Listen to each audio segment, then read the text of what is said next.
Okay. What a great way to start the stream. Alright, let's go ahead. I'm getting the stream started on up, so I need just please give me a moment to make sure everything's set up. Just getting the YouTube thumbnail up to date.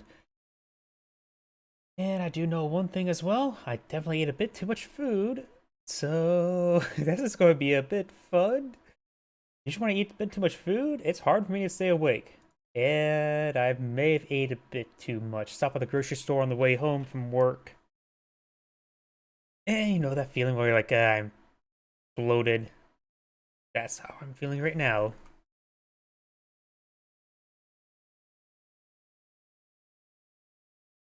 Okay, YouTube thumbnails up to date. Rumble description up to date. So that's all good. Let me check my other computer. Give me another moment.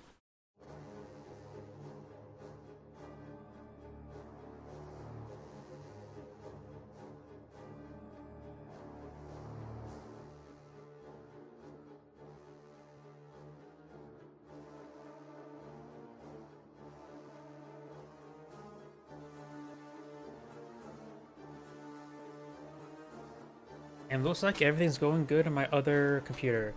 Wait, why does it say live stream has ended? Well, please give me one more moment. It says live stream has ended on Rumble, which okay, it says one watching now. Perfect. Just better alarm bells. Whether it be justified or not, I'm generally a little bit paranoid. So let's go ahead and get started. Starting from the top.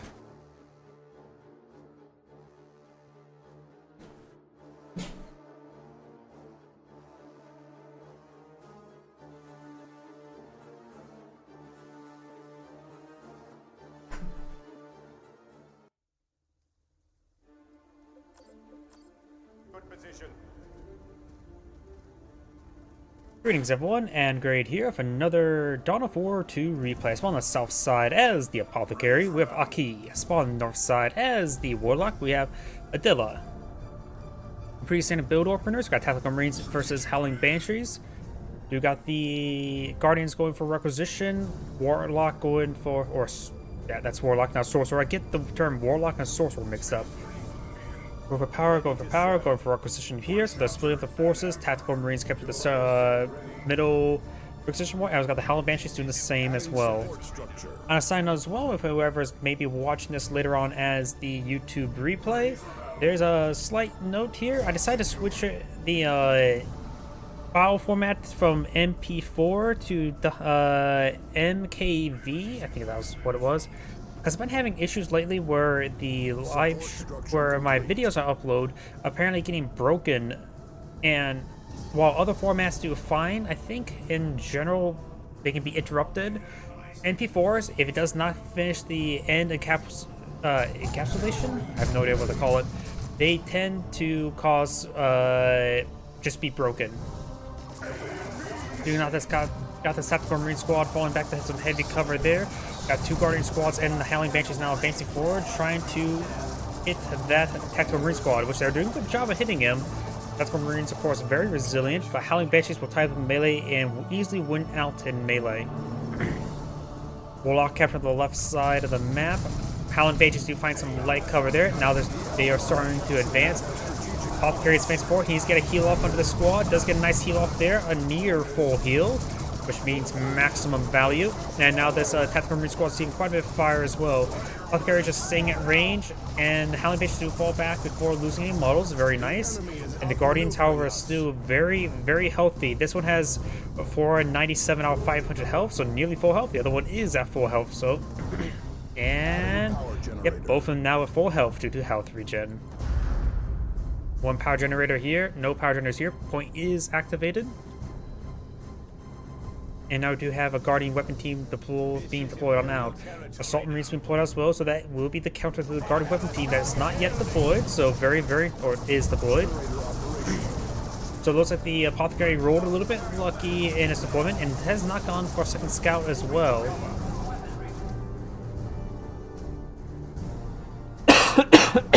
Sorry about that. The enemy is capturing one of our strategic points.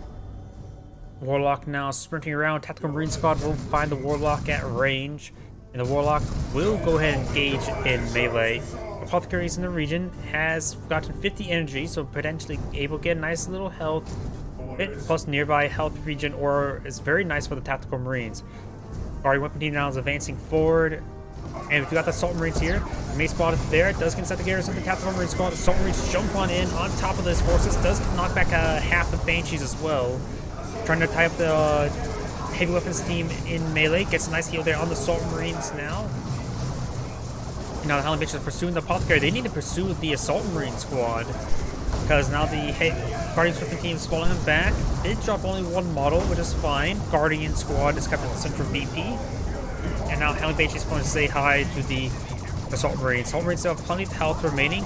It decides to jump away from the Howling Banshees as well. And we do got an upgrade on the Warlock. We've got the Merciless Witchblade, who equips a Seeming Spear, which drains 15 energy every strike, also increases attack power, causes knockback, range attacks.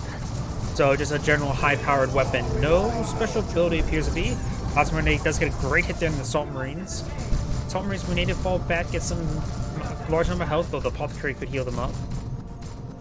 Yet, no abilities with the Merciless Witchblade, just a passive ability of sapping energy. Does get a nice heal there on the Assault Marine Squad. Very, very nice. They need some blood transfusions. Guardian Weapon Team has been reinforced. Guardian Squad is pushing way forward. Everything has been reinforced, now pushing on out for the Warlock. Tactical Marine Squad now being upgraded the Flamer, which should be effective not only against the Generators, but also should be effective versus the Guardians. And if the Howling Banshees are at range as well, that could be decent. Devastator sitting on up does get some suppression there onto the Howling Banshees, being upgraded the Aspect of Strength. They have... wait. They actually canceled the Aspect of Strength. Range not being employed now. He canceled Aspect of Strength in order to get out of Ranger Squad in order to get a kinetic blast onto that. Ooh. Good hits there on the Tactical Marine Squad. Does get some damage on that generator. But he's going for the Rangers in order to get the kinetic blast to knock back that Ranger. Heavy Bolter getting some good damage there, so suppress the Howling Banshees. Got the Scout Squad pitching some rounds as well. Got this Warlock stun. We got the customized Storm Bolter. Great damage on the Apothecary. The sapping melee weapon should be very effective as the Apothecary. That may be one reason. Question marks? Oh yeah, I probably need to move that chat window I have still up. Oh, something's stuck? Oh, Devastator's actually stuck right there. If he's able to hit the gunner model, he may be able to free him. Believe it or not, whacking the gunner, there we go, perfect. And he retreats back. He did not get any additional free damage there. He helped out his opponent. That's good sportsmanship. Very, very nice. Because that's the only way that his opponent could help him out, and that's to kill the gunner in order to undisplace him. Assault Marines do jump on top of onto the Heavy Weapons team. Howling Banshees does fall back. Warlock now makes 4 against good damage there. And seeing Witchblade there will sap the energy from the Assault Marines, reducing their mobility. I thought that weapon's going to be very good versus the Apothecary. That's why he went for the Storm Bolter to keep at range so it maintains his energy before healing. It's also going to be very effective versus the Assault Marine. Tactical Marine Squad does get some good damage there on the Rangers. Tactical Marine still has plenty of health remaining. Now I'll be trying to tie up the Guardian Squad of melee. Point blank Plasma Grenade there. Gets one good model there. And actually hit his Warlock quite a bit.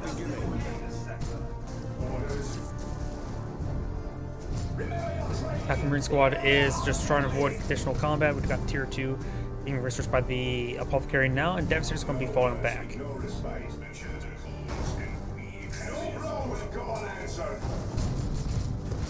And now got the customized Storm Bolter sitting on up, getting some good stun shot there. Customized Storm Bolter grants the full auto ability, which stuns a target enemy. A nice simple ability, perfect for locking down heroes. Not necessarily suppression, but basically the same concept. And much more effectiveness. Heavy Weapons team does fall back there. Guardian Squad does Get some damage there. Could throw a defensive plasma grenade very soon. Looks like an eye for this garrison there. And now got the sergeant upgrade on the scout squad. Howling still, or Submarine still pursuing these guardians. Howling Banshee to force back the scout squad. And do got a plasma grenade there on the Submarine squad, forcing them back as well.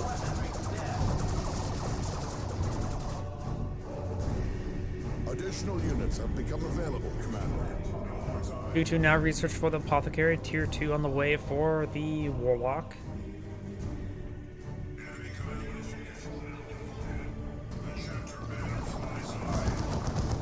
I now hear Devastator set on up. We've got the Howling Banshees closing on in.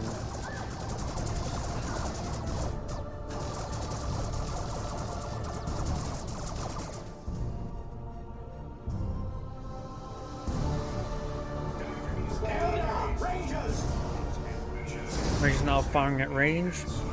I suppose that's their in the description. Does get a nice connect first there and there, knocking back the Tactical Marine squad. Gets good damage. They may try to camouflage away now, or camouflage and fight for camouflage, and does full withdrawal now.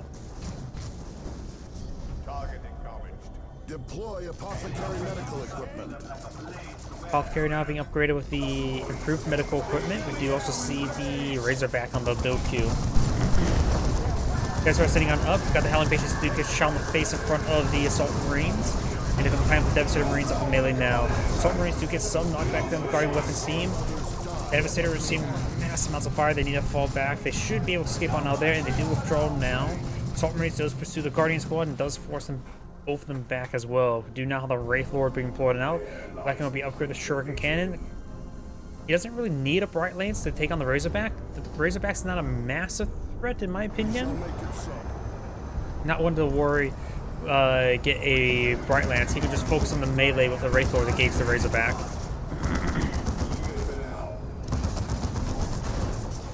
Does get the jump there in time, but the staggered jump there will not come in advantageous. We've got the Guardian Weapon team falling back.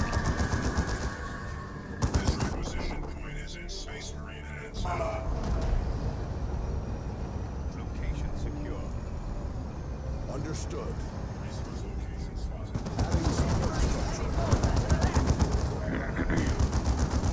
And the Ranger squad does fall back away from the Razorback.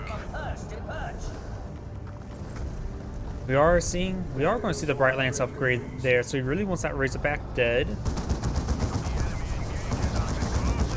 Does spot the Wraith Lord now, and we'll see the Bright Lance upgraded very, very soon. As in right now.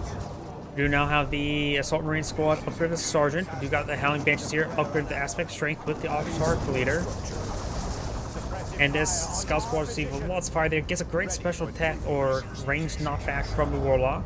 Unable to reinforce on the front line. Our fortifications are under assault. Assault Marines jump on forward, forcing back the Guardian squad, being upgraded to Warlock now. Support structure complete. The other one's being upgraded to Warlock as well. Rangers now getting a lot of damage there on that Tactical Marine squad, and over here we do have the Guardian squad coming to support as well. Warlock now trying to type the Assault Marine up melee. Great stun shot there from the Apothecary, being also upgraded the Combat Stimulant equipment. Combat Stimulant equipment, which grants the ability, which increased the damage of an allied unit by 30%, grants them 25% damage resistance and break suppression. Also increased max health for the Apothecary. While the improved medical equipment increases the energy by 100 and injury regen by 1 per second. I really wish they chose the purple icon there, not the green icon, because it's just all energy related. So I would assume the purple medical crate icon would probably be a little bit more fitting. Just one of those things that sort of passes me.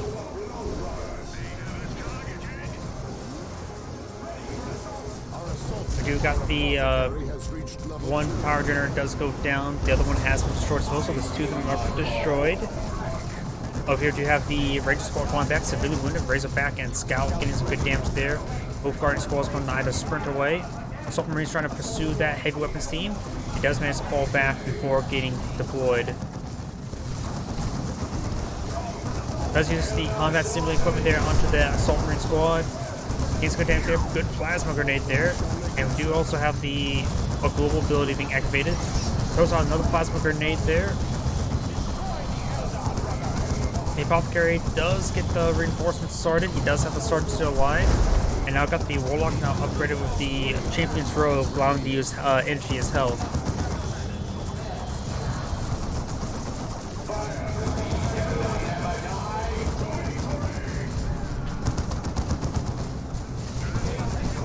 Adversary Marine does fall back. And the Guardian Squad falls back. So you got a Webway Gate here. A very forward Webway Gate. The Bright Lance gets some great hits there on the Razorback. And that Razorback will eat another one. Down to 18 health. One more burst and it's down. And that is down. Does the force that the Scouts do abandon the carcass. And now we do have the Howling Bases charging forward, trying to tie up the Tactical Marine Squad with melee. They do shot the faces of the Tactical Marine Squad, and the Warlock is falling back as well. Bit of their heal there on the Tactical Marine Squad. Guardian perhaps pushing a little bit too far forward. Stormers jumping on forward, does knock back the Guardian Squad, and the Howling Banshee is severely wounded. They don't get focused down there by the Assault Marines. They could have eventually been wiped out by the Assault Marines, seeing how low health they are. You have another Webway assembly deployed out right there. This one has been cleaned on up. You got Kinetic Burst there hitting the Scout Squad, who's now being upgraded shotguns. And Assault Marines do charge and jump on forward and do not get the wipe there on the Ranger Squad.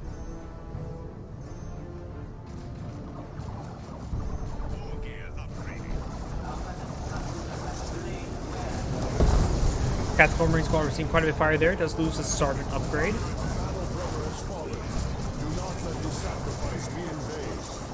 Let's get hail there on that Tactical Marine Squad, but is forced to fall back now. Does use a stun burst there on the customized Stormbolter, and Assault Marine Squad's falling back as well. Decent frag grenade there on the Howling Banshees.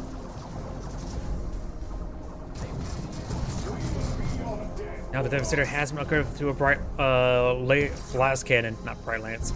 We do have the Apothecary now also gone to tier 3. He could be trying to save up for, potentially for Terminators, but he can probably go for a Predator tank at this moment in time. He probably does not have enough. What was the red points for Terminators? I forget off the top of my head. It's expensive. Another Webway being deployed on out, very nice.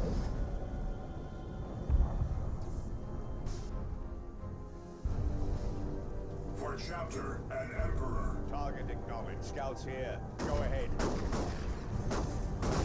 Good damage there onto the Warlock. The Scout Squad does get knocked back there.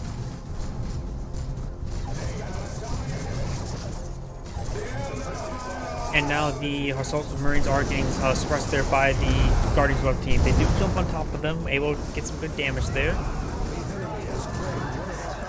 And now got the Scouts. They do get a nice shotgun blast there onto the Howling Banshees. And the Guardian Web team does fully go down as well. We do now have another... Oh, no, that's not a Razorback. That's a full Predator. Awestruck does jump on down. Ooh, that Scout Squad entirely went down there. That plasma grenade must have wiped out the garrison. Now, while the Apothecary does not have a Predator tank on the field, there's nothing for repairs. He needs to pull out a Scout Squad as soon as possible. He can use that for not only for repairs, but also for a cheap capping squad. Predator tank now advancing forward. Probably a good idea not to upgrade to a Las Cannon. He's fighting against Wraith Lord. If he really wants to Wraith Lord bit, he can upgrade to the Las Cannon, but won't have any good capability hitting everything else. And that's a great hit there. That Guardian Squad is so bunched up. Multiple high explosive splash damage shots there. Sees another hit there, down to 19 health. One more shot and could take it out.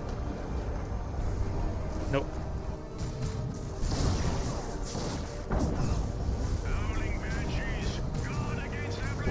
Ranger now seeing quite a bit of fire there. You do now have the Assault Marines jumping on the way, trying to engage that Howling Banshees there. Does get suppressed there. And now the Assault Marine Squad does fall back. They do lose their Sergeant upgrade. We do also have the last cannon now hitting that Wraith Lord.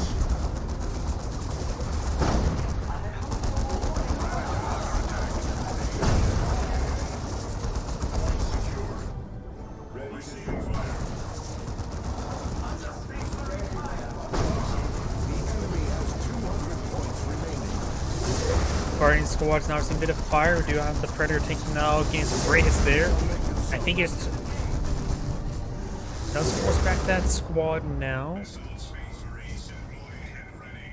The Warlock is nowhere near for tier 3. Nowhere has enough resources for it, so he may need to go for a second Wraith Lord at the current rate. I don't think it's possible for him to get tier 3. Plus, Eldar tier 3 is probably the weakest of all the tier 3s, honestly. Predator tank has now been upgraded with twin las cannons, which should be very effective versus any Wraith Lords. And upon seeing that, he may want to avoid him further vehicle production. Alan Banshees does get a nice shot there in front of the Tactical Marine squad. A good heal on top of the Tactical Marines as well.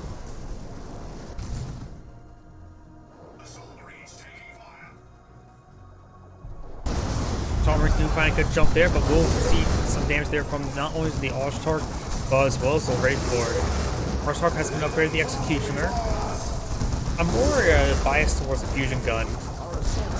Probably because I like Melta guns and the Fire Dragons. Wraith Lord does not receive that hit there. Gains some great hits there, and that may be a dead Wraith Lord. He can braid the Warlock, that's for sure. And there we go. The Warlock's also open upgraded the Heart of Darkness, grants the ability to recharge your energy quickly. So basically, think as an emergency battery. Tactical Marine now seeing a bit of fire there from the Guardian Squad. He will need to fall back sooner rather than later. The Apothecary does have plenty more tickets at his opponent, though it is shrinking, which is fine. He can trade time for resources. Warlock's advancing forward, and that's still not a great engagement. That is, the Warlock does not have a weapon to really engage a vehicle. And the Tactical Marine squad does fully get wiped out right there. And that's a big oversight there. He's also is lacking a scout squad for repairs. Alan Banshees does have, the Exarch leader does have a weapon suitable for piercing the hide of the Predator tank.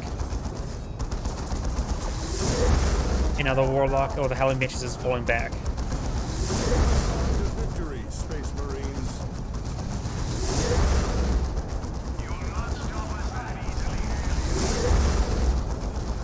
Guardians receiving a bit of fire there. Guardian Knights now has been upgraded on the heavy. No, that's a fresh Guardian weapon squad. Guardian Knights have been upgraded. We do now also have to have Vanguard veterans deployed on the field as well.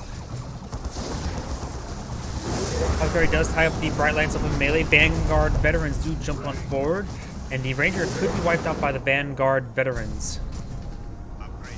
And that was no contest as well. Oh, come on, buddy. You were shot body blocking the camera to see the execution. Assault Marines do fail with their jump to hit the Howling Banshees as well as the Warlock, and now they will get the bunch of angry ladies shout on their face. Our assault squad is taking losses. The Oshtark now receive quite a bit of fire from the las cannon. The las cannon does do decent damage. It's just that it's not exactly scales well versus mass infantry. It does good point damage, just not very good high explosive area damage versus everything on the field. Do now have the Power Fist upgrade onto the Vanguard veterans. It replaces the Sergeant's Thunder Hammer with a Power Fist, giving him a heavy melee DPS and Plasma Pistol, which of course is a Plasma Pistol. Ooh, and the Scout Squad, the first Scout Squad does get taken out, and we have another Assault Marine squad on the field. I don't believe he can pull out 2 Vanguard veterans, and he needs his Bright Lance. He's going to lose a Bright Lance as well. This is just... One of our generators. And looks like the Apothecary has cast in GG. He just admitting that he's lost too many squads at the end. Right there. And yep. Great hit there, knocking back all those Howling Banshees. Destroys the carcass there. Wait, that was the Predator tank. How did he lose the Predator tank right there? Yeah, he doesn't have the Predator tank alive anymore. Just has 2 Assault Marines. I suppose he doesn't have the Scout anymore to repair up as well. Apothecary's now falling back. We've got tier 3 being researched by the Warlock. There's a triple capture against the Apothecary as well.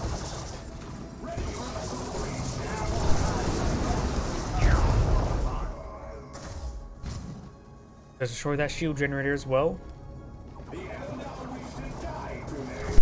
the Guardian Squad does get jumped on, forcing that one back as well. But it's not looking good for the Apothecary whatsoever. Tier 3 now being researched by the Warlock. Architect does jump on forward, gets a nice knockback there, interrupts the capture. Bright Lance trying to help, and not doing all too well for a set. Apothecary will probably use the full auto ability right there. Yes, he does. Allowing the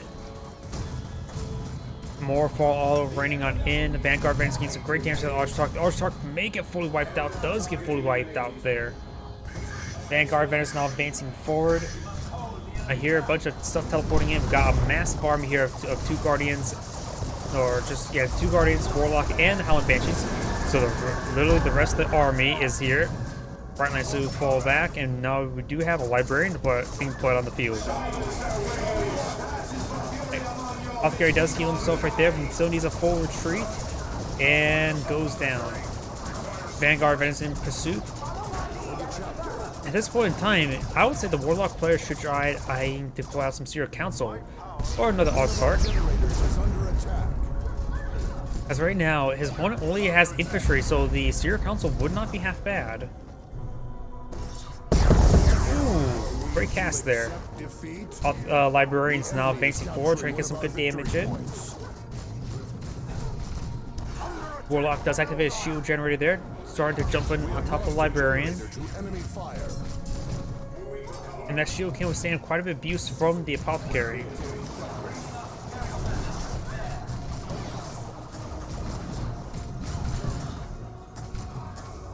Good stun ability there, full auto. And now the Warlock's going to be falling back away from the Vanguard veterans. Great ability there, though he only gets one of the Howling Banshee models. Guardians are just firing away against the Vanguard veterans. The Librarian has got a heal there from the Apothecary, and does get inside the garrison as well. Howling Banshees does get fully wiped out there. He's underestimating the power of the Vanguard veterans. So right now there is a double capture against the Apothecary. The tickets quickly counted down. Good plasma grenade there, knocking back a couple of those models. And now we have the Guardian Squads falling back.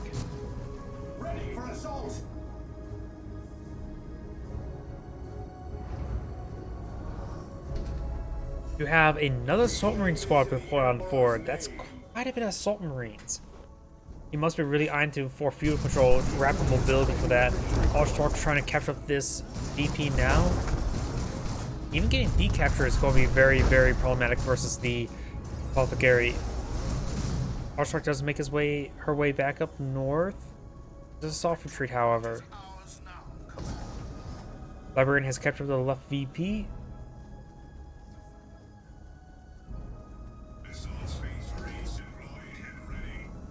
And the Bright Lance does get inside the garrison. The Bright Lance is not very useful at this moment.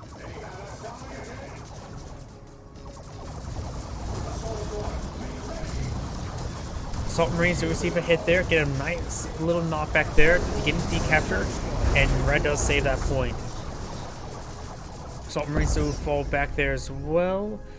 Vanguard veterans, Apothecary, and the Librarian advance forward does use that ability from the Librarian. Does get a nice stun shot there onto the Warlock. Sort of missed that cast right there. Not a lot of splash damage from those Guardian squads.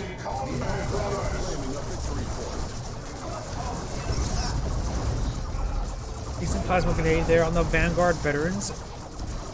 Warlock's receiving quite a bit of fire there. Another plasma grenade there does come forward.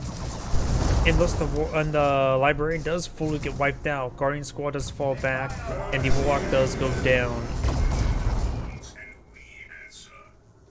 Got a single capture or neutral capture in total. Do you have a capture up here?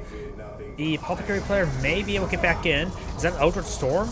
Eldritch Storm has been cast on in to stall out the game. The Vanguard Vengeance do avoid the Eldritch Storm entirely.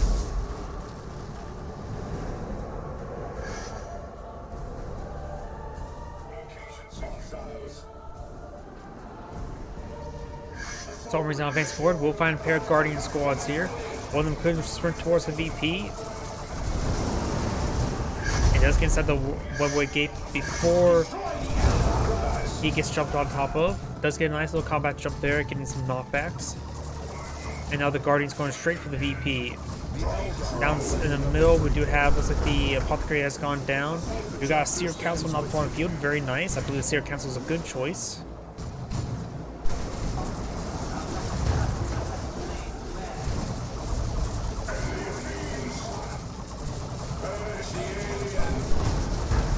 Guardians now receiving a bit of fire there from the Vanguard veterans. Nice plasma grenade there on the Vanguard veterans.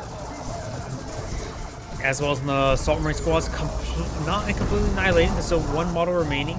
Severely wounded. One squad does fall back. The other one gets tied in melee. Does get knocked back by the sergeant. And actually, there's two models still remaining on that wounded Assault Marines. Bright Lances, of course, get forced on back.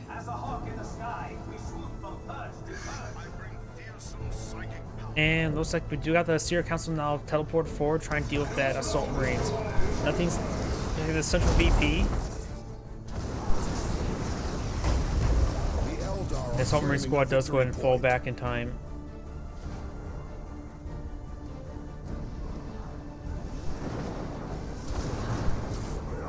Seer Council does get some damage there onto the Assault Marine squad, getting a couple model kills.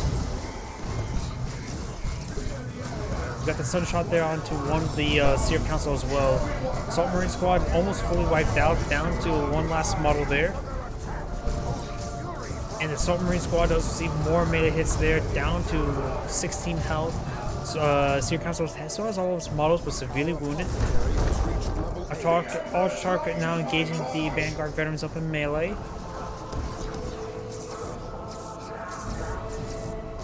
And the Apothecary does go down there to the Seer Council. First Librarian has been deployed on the field, and this Guardian squad does receive quite a bit of fire. This VP is captured by Red.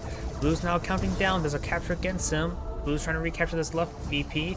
Double capture against Blue. That's not looking good. If he doesn't recapture the central VP, he's going to be done for. And I think that's going to be game. The Apothecary did put up a very good last stand, but was unable to secure the victory. They both said the GGs, and that is the end of this replay. It's Andgrade saying thank you for watching, and on to the next replay. That was a good game. You know what, that's loaded, and you do something.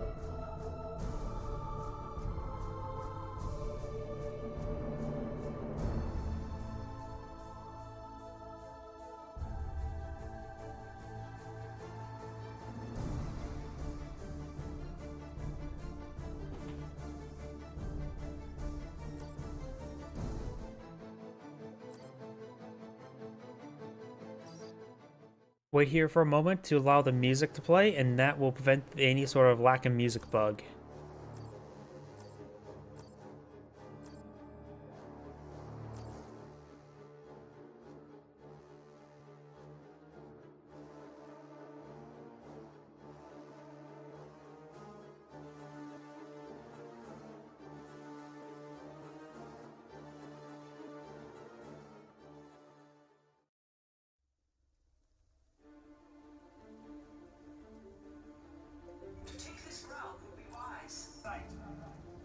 Greetings everyone, Andgrade here for another Dawn of War 2 Elite Mod replay. So on the north side as the Farseer, we have Sol Tennis. Spawned on the south side as the Force Commander, we have Adrias.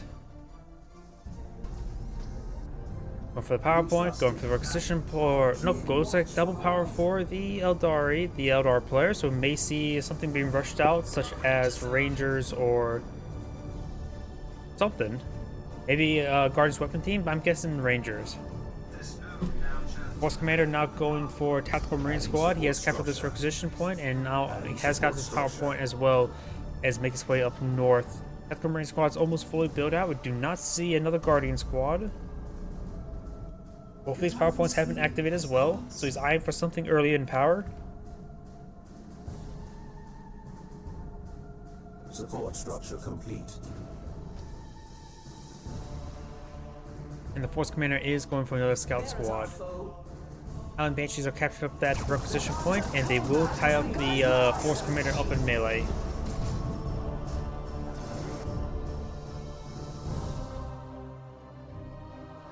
Guardian Searchers camping the area, no VP, not captured the requisition point. And now the Farseer is advancing forward, trying to get some good damage there onto the Force Commander. We've engaged each other in melee, but of course got the Tactical Marines here to support the Force Commander. Space Marines have targeted one of us. Generator operational. Farseer has gotten inside that garrison, got the Scout Squad upgrade shotguns, and now do have the Guardian Weapon Team deployed on them.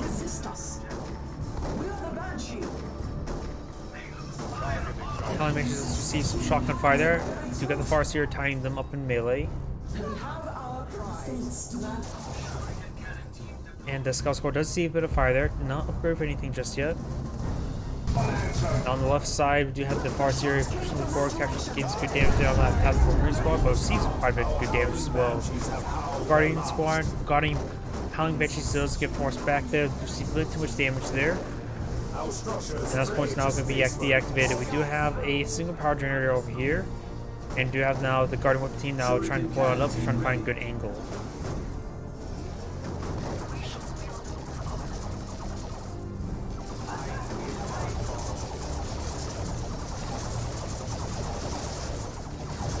Force Commander now seeing a bit of fire there. Scout Squad moving around, and this point does get deactivated now.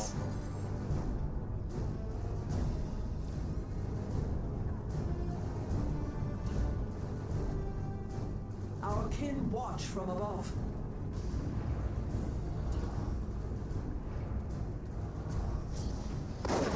Scouts who find these Howling Banshees, Macy's shotgun blast there.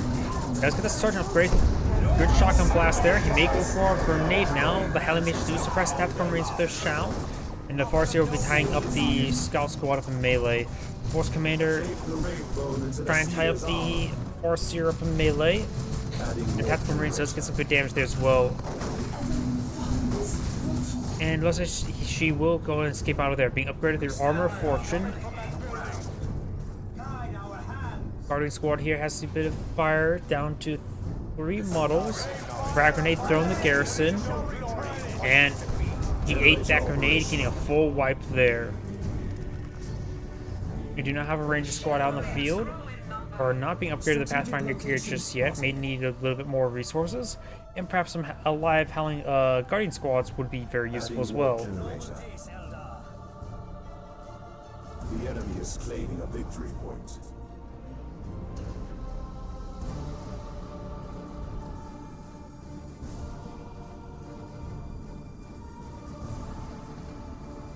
These forces starting to make their way over the right side.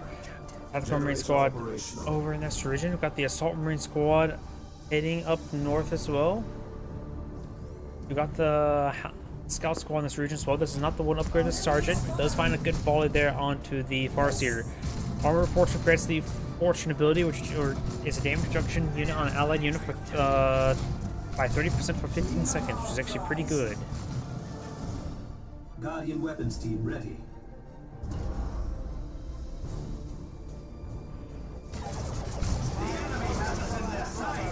Scout Squad does get forced back there by the Heavy Weapons Team.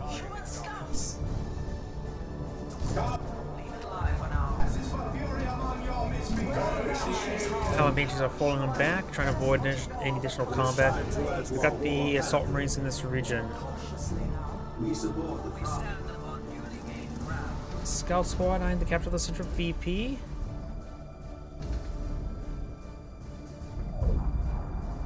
And it looks like the Rangers have now been upgraded to Pathfinder gear as well, giving a whole bunch of sniper rifles. The foe seeks to deprive us of vital resources. Or what's it called? 3 long rifles. You know how the Tactical Marine Squad getting suppressed there by the Heavy Weapons Team. You can see the kinetic burst there on the Force Commander. Great special attack there onto the Force Commander by the Farseer. Still no knockback there from the kinetic pulse. Scout Squad and Assault Marine Squad in this region. Force Commander gains good damage there onto the Farseer. Farseer needs to fall back sooner rather than later. Decides to jump on top of the Devastator. The Heavy Weapons Team does not take time to take out the Farseer. We may see a kinetic blast of one of these forces. And does get a nice shout there on top of the Assault Marine Squad. Just getting some good damage there with his Ranger Squad. Scout Squad does fall back. Guardian Squad has been rebuilt as well. Both sides have got quite a bit of resources stockpiled up. The Farseer should have enough for tier 2. And the Force Commander have enough for tier 2 momentarily.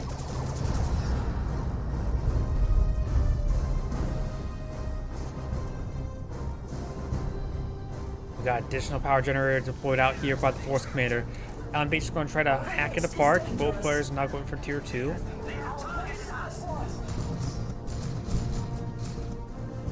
Rangers do receive a bit of fire there from those scouts as they do fall back.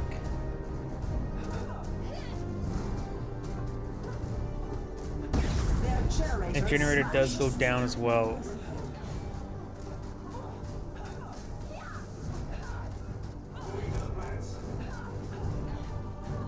Down south, we've got the Scout Squad, Assault Marines, Tactical Marines, and Force Command all advancing forward, trying to get some good damage. Farseer Squad does fall back. Moving to cover. Adding support structure. We have located a strategic point. Now, so the Rangers will go and take time to capture up that VP. Our mission above all. Assault Marines now advancing forward. We've got the Guardian Squad now firing away. No upgrades in the Guardian Squad just yet. And now it looks like the Rangers are going to be falling back. Complete.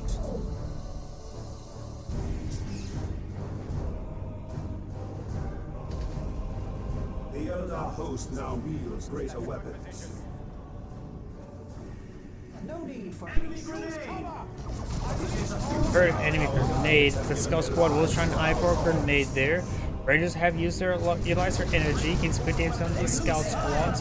This one has no upgrades mode, but the Shotgun Squad could either get a Shotgun Blast or throw a grenade. Besides, the fall just do damage as they fall back.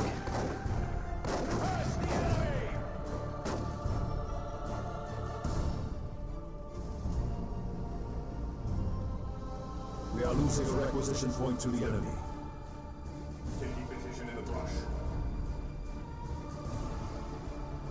Our forces shall have tools for their task. So do have a fresh webway gate there. No other webway gates are currently deployed on the field. so they resist us. And now got the Assault Marines and the Tactical Marines advancing forward. Force Commander leading the charge. Assault Marines do get a nice knockback there, knocking back all of those models, and does force both of them back now. Farseer can't really go on in by herself. There's split too much fire there. Now going straight for the Shotgun Squad, just trying to force them back. Does get both squads inside the garrison. Space Marines have targeted one of our structures.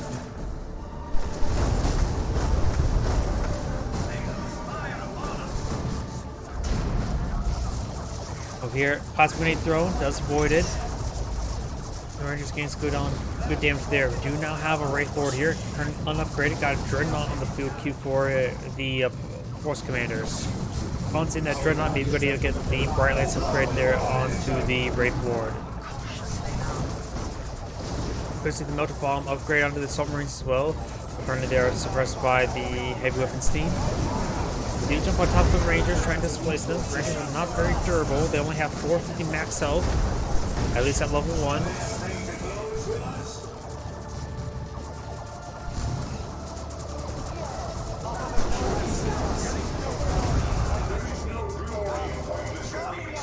And that Ranger Squad does fall back in time. We've got the Scout Squads falling back as well.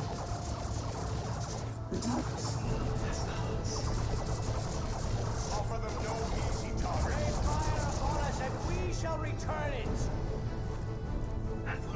Scout Squad eyeing for the right flank, trying to catch up some points here. The Wraith Lord is going to push one forward. There's 2 power generators right there. That's a little bit of a short of power generation.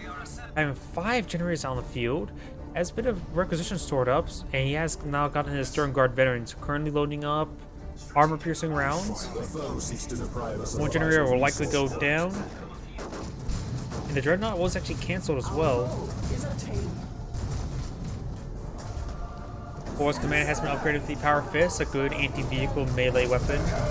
Helmets now charging forward do have the aspect of swiftness as well, so able to not be upgraded with the anti-vehicle heavy melee weapon.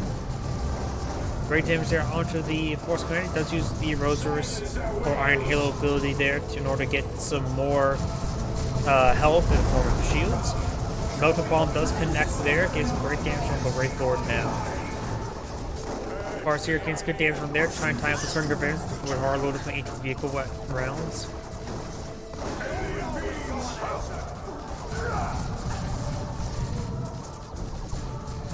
And the Farseer is receiving a bit too much fire there to stick around. Farseer needs to fall back sooner or later. She's prone to being wiped for the moment. You now have a fire dragon supply on the field, gains some great damage there, and also has been upgraded to the flamethrower leader. Prepare to meet your sisters. Stormguard Barons do get some good rounds there onto the fire dragons. Got kinetic burst there from the Rangers, getting a good knockback on the Stormguard Barons. Two of the fire dragons do in fact go down. Now you got the Assault Marines now, or Howling Base charge on forward as well, trying to tie up the Stormguard Barons with melee. You get a nice shout there, guarding from the team here, and you got the Warlock now advancing forward. Stormguard Barons do fall back. They do get fully wiped there, which is actually a big loss there for the Force Commander.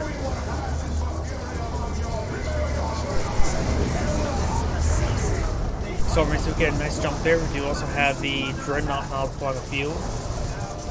It does get this Power Fist stun ability right there. The Flesh over Steel ability.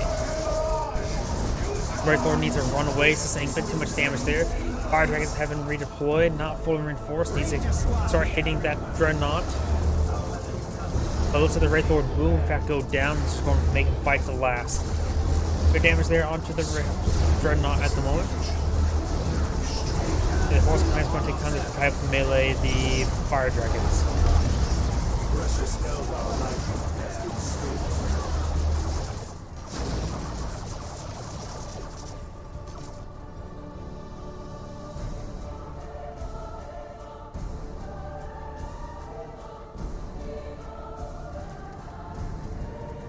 Dreadnought now receiving some repairs from the Scout. It's the unupgraded Scout, and he's gone out of range to repair abilities, so we stopped repairing. Assault Marines do get some good damage there onto the Howling Banshees. The Howling Banshees do fall back. It's unlikely they'll get wiped out. Fire Dragon's down to 2 models, so he needs to fall back to get those guys reinforced. Farseer now engaging the squad there. Just get a nice little jump there onto the Guardian of the team. And now the Assault Marine squad does fall back entirely.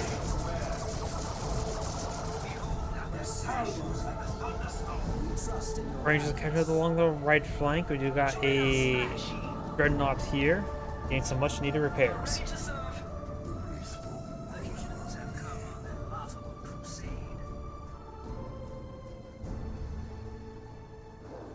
Enemy Space Marines are claiming a victory objective.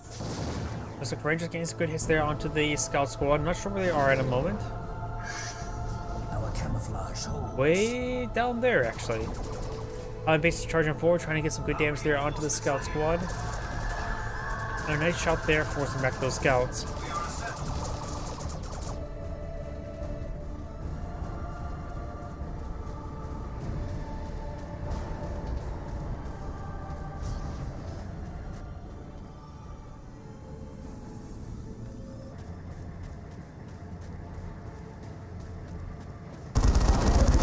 Bloodborne gains now receiving quite a bit of fire there. Does get taken out quite quickly.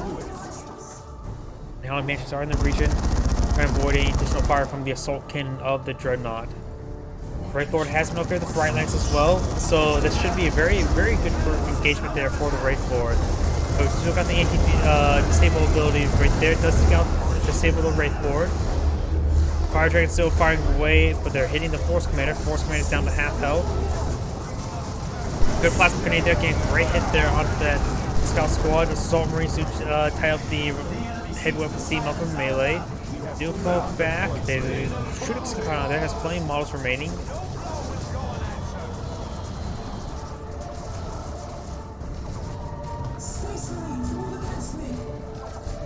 Farseer still receiving fire from the Force Commander. Force Commander is out of energy, down to a little less than half health, and does fall back.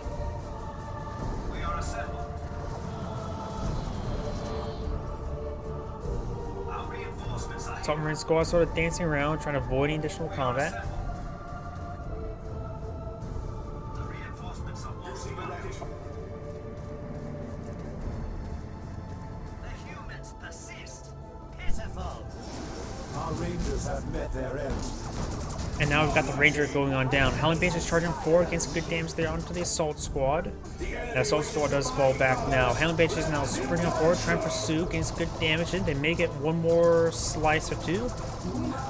Has not the Sergeant there, so it's just a regular model, but none of the models go down either way. Both players going for tier 3 now. We do got plenty of red points for both sides. That should, yeah, that's more than plenty for Terminators. And both sides could potentially pull out their nuke relatively soon. The Farseer does not have enough for a nuke. That was just Storm, but pretty close to it. We may see the Assault Cannon barrage right there. Fire Dragon does fire. They do have the knockback immunity there, but does get one of his own models annihilated.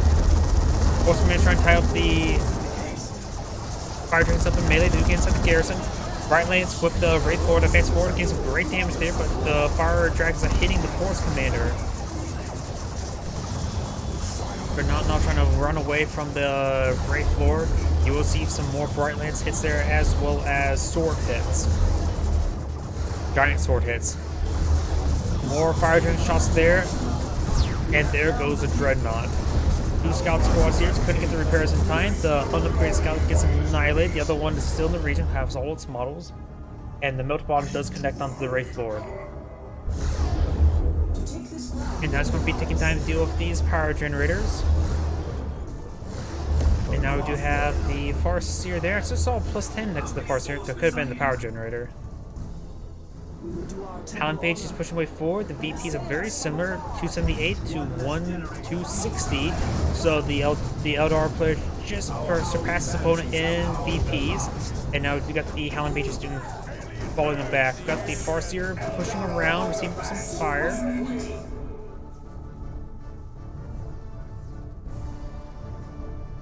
And now we've got these forces advancing forward, trying to engage.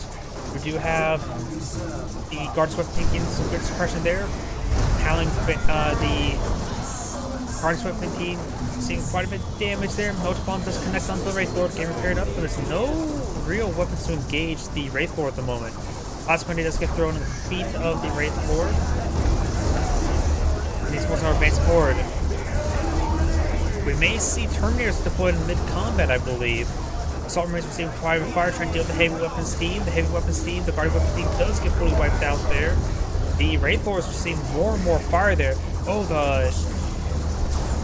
the Force Commander has the Power Force. That is a good anti-vehicle weapon, and does take out the Wraith Lord there. So he takes out the Wraith Lord, which is very good. Do not have Seer Council deployed on now.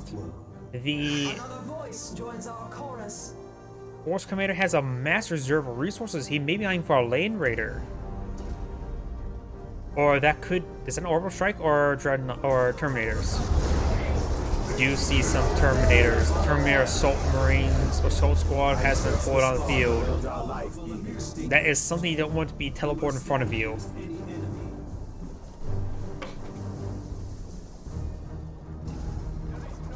Farseer's captured that deployed. We got the Scout Squad falling back as well. We're trying to run with the Seer Council. The Seer Council should do reasonably well. Actually, I don't really know who wins a one-on-one fight.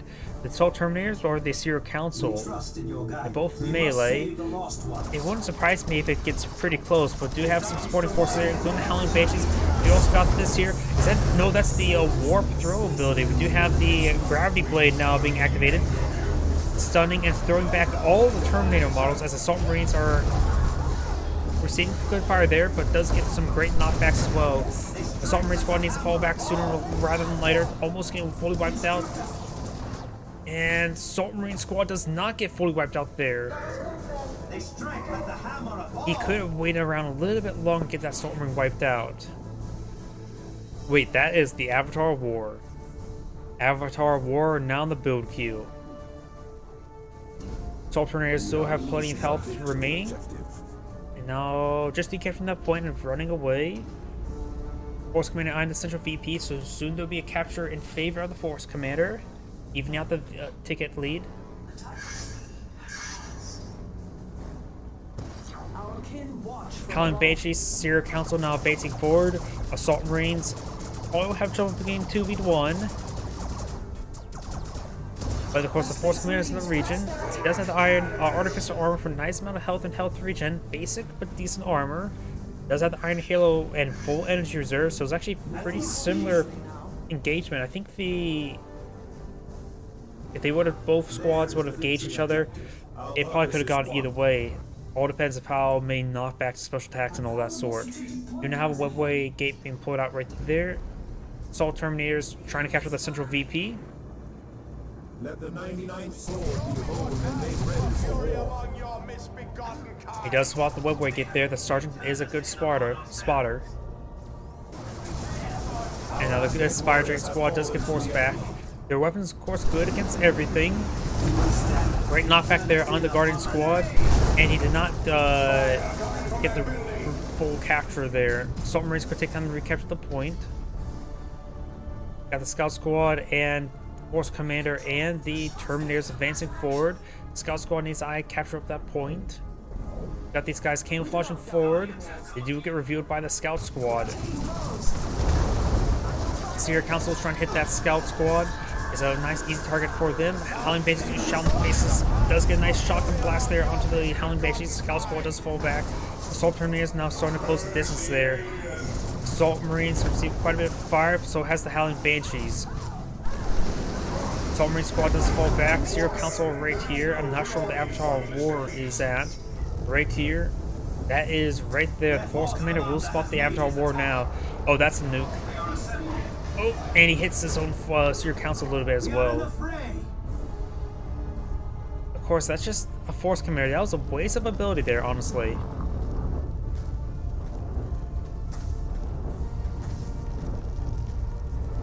Avatar War now on to capture camp the central VP. This point is not being captured on up, or has been captured up by the Eldar players. Space Marines trying to capture the left flank. And this point is not captured up by the Eldar player. Farseer has swapped out her weapon, now has the Doombringer, which grants the Doom ability. It's probably purely meant for that Terminator squad. Into the vegetation.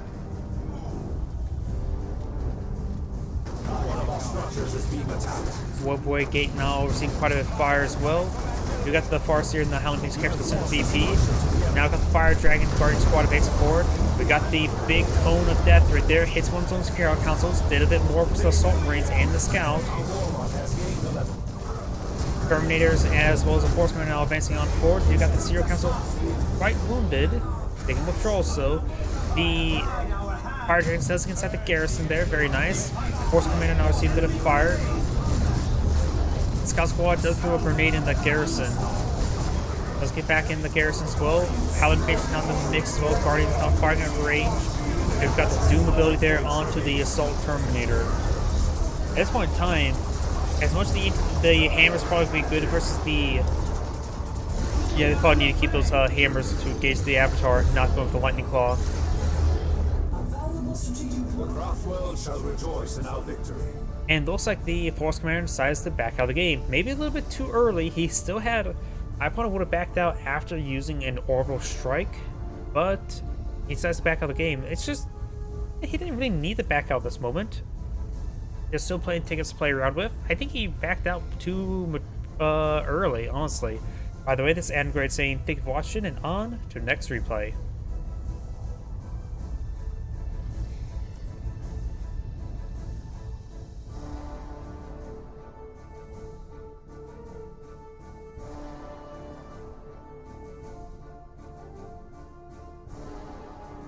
And now there's the loading screen. And there we go. When that music's playing, that should prevent the sound bug, which is a different sound bug than the one in Computer Heroes 2.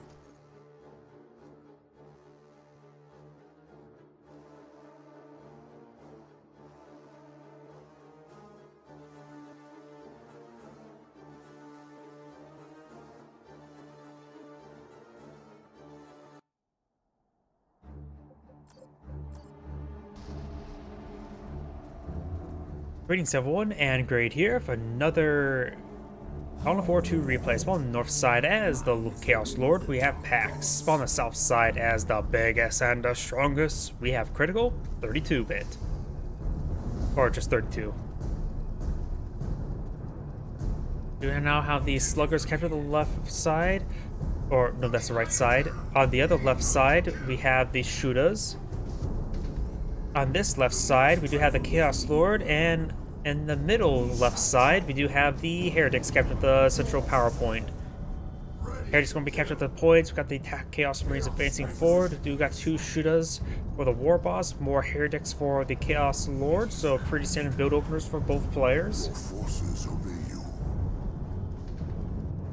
Give me a challenge. Chaos Lord's captured some points, very nice. And these 2 points are being captured up as well. Judah's now advancing to support the War Boss. Your units fulfill your command.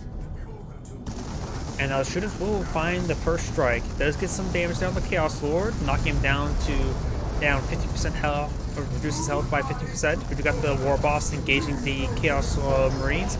Now the Heretics are trying to charge forward, trying to tie up some of these Shooters up in melee. Chaos Lords will be eyeing for that Shooter Squad. Both Shooter Squads are being pursued. War Boss is pursuing the Chaos Marines, however. War Boss has seen a bit of a beating. Nothing too significant. We've got another power generator being deployed on out. Very nice. And the Shooters still being pursued.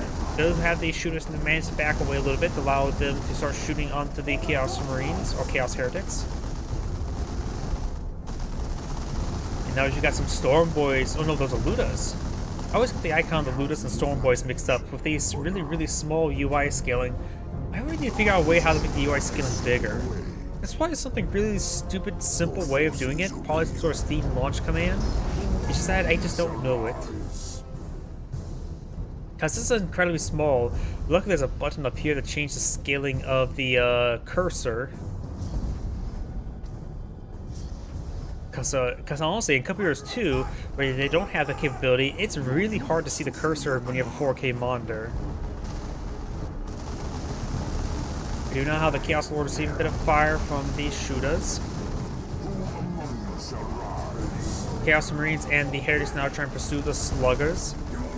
And this Chaos Marine squad does fall back. Chaos Lord's now advancing forward.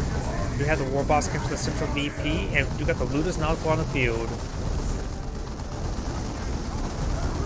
Sluggers now trying to pursue the Heretic squad. Shooters advancing forward. Sluggers in support as well. The Sluggers, the Ludas, if they were to set up in a good position, say right around here, they should be able to find some maximum coverage in the center of the map.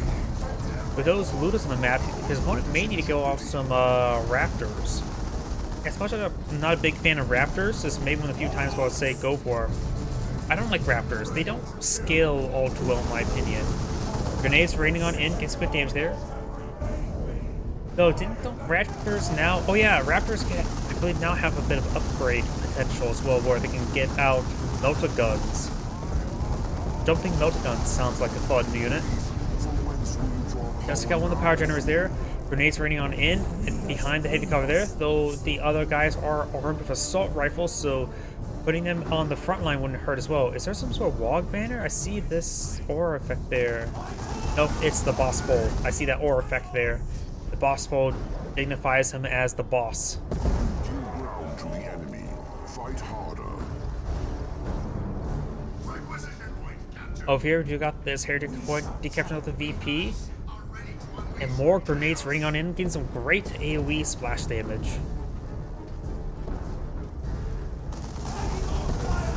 Heretics now sort of backing off from the Shooter fire.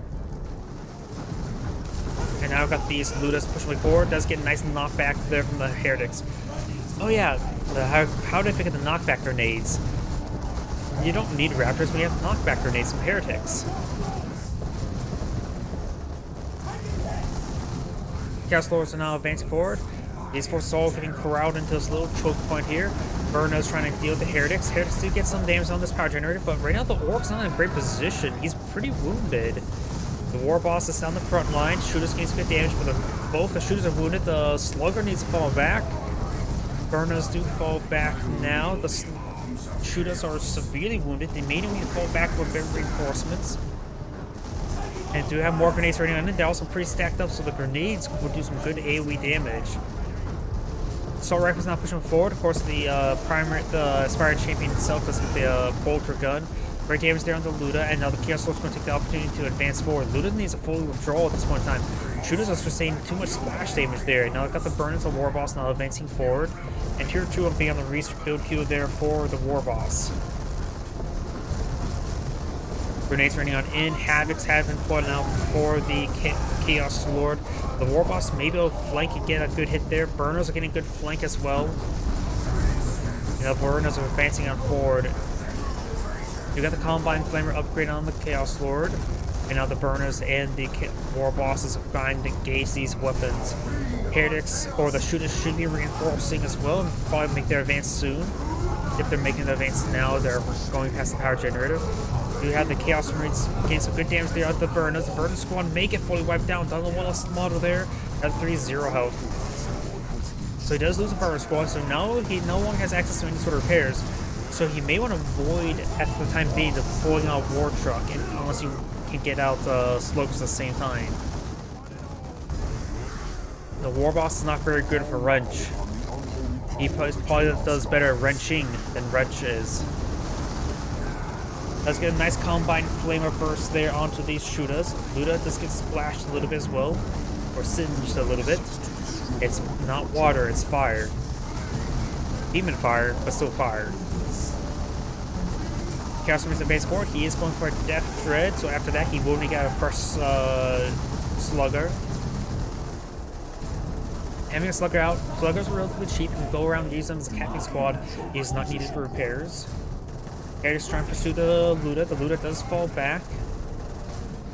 And the Shooters are quite wounded as well. He needs to fall back sooner rather than later as well. War Boss are receiving quite a bit of bolter fire. There's no Eternal War upgrade on the Chaos Marines either. And also the Orcs in full retreat, barring this squad. Oh, he did rebuild his Sluggers. Very nice. We do now have the Death Dread deployed on the field. A nice big Stompa, and the War Boss does get hit, stopped there for a moment thanks to the Heretics.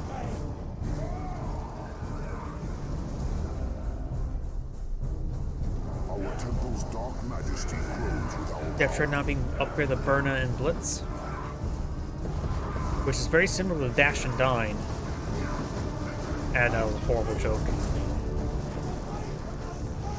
Or Dine and Dash. Oh, I can't even get my jokes right. You give ground to the enemy. Shooters now advancing forward.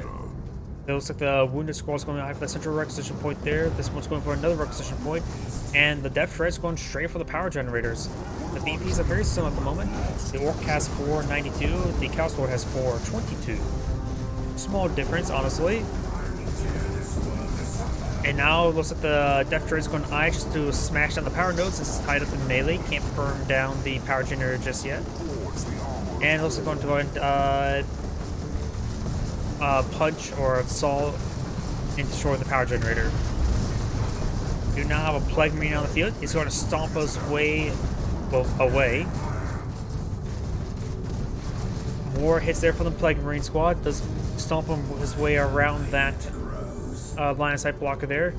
Shooter now receives some hits there from the Chaos Lord and does decide to burn the Shooter Squad. He's late responsive for the Shooter Squad, now receiving a bit of fire from everything and does go down. War Boss not being able to upgrade the Power Claw, as well as has the Cyborg implants, increasing his health and health for regen, and replaces Stomp with a big Stomp. Great knockback grenade on those forces there. Slugger now advancing forward. And the Chaos Lord is currently stunned right there. The War Boss is really wounded. Now got temporary bloodletters letting some blood. And now the War Boss does back go down there. The boys are trying to get some good damage from the Chaos Lord. The Chaos Lord does fall back. Shooters does receive a bit of fire there. No big shooter nor knob upgrade on either of those shooters. The one that went down as was this one. Which is sort of interesting. Usually we see the big shooter upgrade on the shooters. He must be skipping out on that, which also meant that probably he lost a couple squads because of that.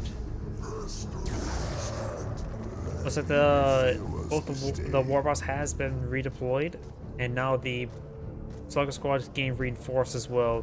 As we go to the Flamos, Ludas don't need their beamy death gun just yet. They're going to be fighting against Bloodletters very soon.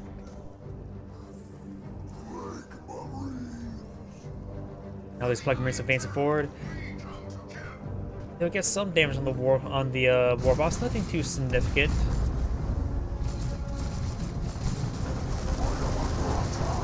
War boss now closing this there. Does get a good special attack there on the Plague Marines, and now with the big stomp.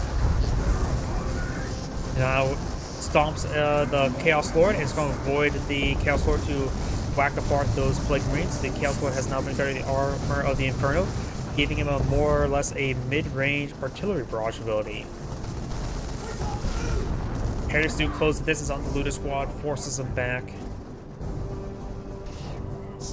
And now we finally got the Eternal War upgrade as well. Rituals being activated there. Trying to fire away against the power generator, and now we've got a weird boy.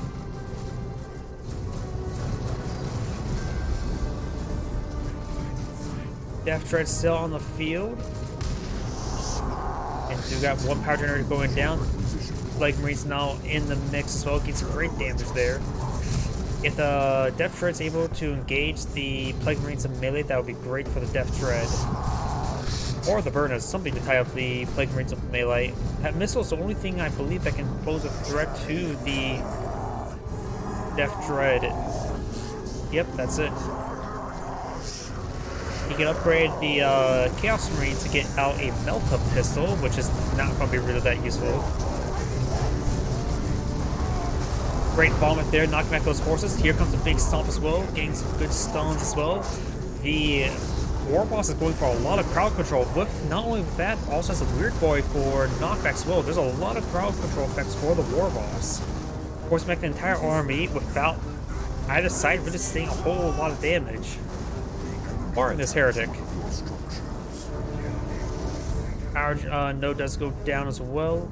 And now the Death Dread does nothing for him to stomp on. You can always go for the last cannon upgrade on the Havoc squad. Now that's a fresh Havoc squad, I should mention. A requisition point is slipping away. He's a little bit low in resources. So maybe that's one reason why he has not gone for the last cannon just yet. He could try also the autocannon as well, but I'm not a huge fan of the autocannon, honestly. I don't feel like it packs enough punch versus infantry targets to make it really worthwhile, in my opinion.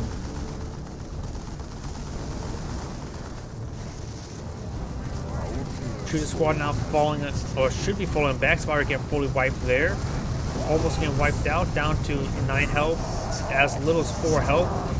And he does get a nice special attack there with the Death Dread saving the Shooter. War Boss now full throwing, down to 100 and something health. And may hit some hits there, down to 136, as little as 36. And the Orc forces do manage to fall back without getting any wipes on them. Though this Heretic may get wiped out. No, it does not. All power generators have been destroyed here. All power generators have been destroyed here, so both sides are low in power. Death Dread has received quite a bit of fire, as well as some missile hits. Another missile hit now. Now the Death Dread's trying to get some more line side blocks there. He may try to stomp his way forward in order to time him up in melee. There's a nice knockback there thanks to the weird boy. I probably would have just had the Sluggers engage the Plague Marine up in melee. Grenades now raining on in, or knockback grenades as well. Nice try with the preemptive knockback grenades there, but it was just unsuccessful. Chaos Marines captured at this point. The VPs are in favor of the Orcs by a fair margin, as double capture in their favor as well.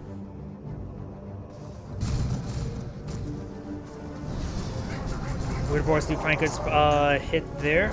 And now we do got some Storm Boys, some late Storm Boys. More knockbacks there. Death Dread is in this region. Death Dread should be able to stomp through this wall, right? Good knockback there. We do got the War Boss down half health. And now we got the Let the Galaxy Burn ability right there, getting a great barrage.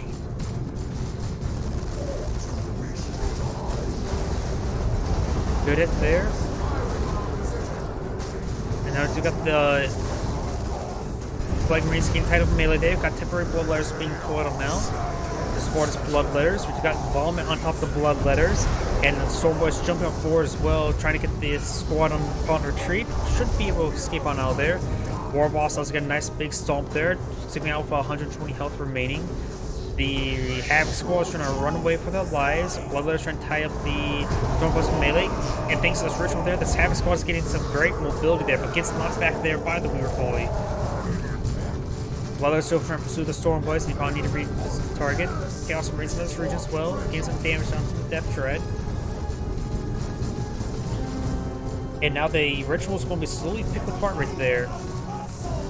The others are now trying to gauge that can. And now the Heritage Squad is seeing quite a bit of fire. This down to the champion. Down to 9 health and charging his way forward. 6 health, 2 health, 3 health, 1 health, dead health. But the Plague Marines does get a good shot there as well. Trading a Death Dread for a Heritage like that, even if it's fully upgraded, not a good idea. Death Dread now seeing quite a bit of fire. Even the Bloodletters melee hits pose a threat to it. Death Dread is down to 1 health and dead. Not a good trade there. Big stomp push comes forward. The Bloodletters use their vulnerability ability right there, and does manage to get one of those models stunned there. And now we're seeing some more fire. The ritual has been activated, so the Bloodletters will receive some extra health regen. Now the points being captured by the Sluggers. Bloodletters do teleport forward, trying to get some good damage there onto the Judah squad.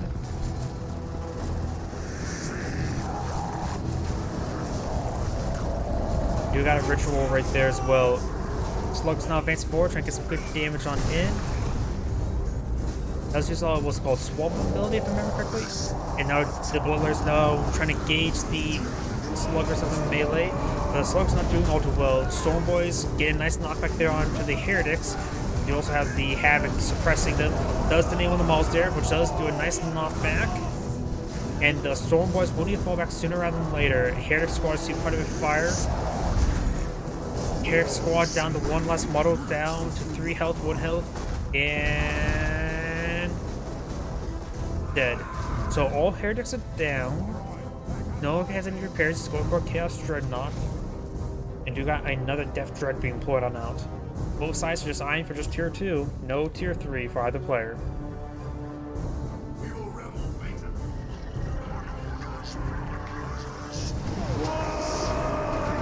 Stormboys do jump away and now full withdrawing. Shooters now advance forward. They have upgraded the Knob Leader and the Big Shooters.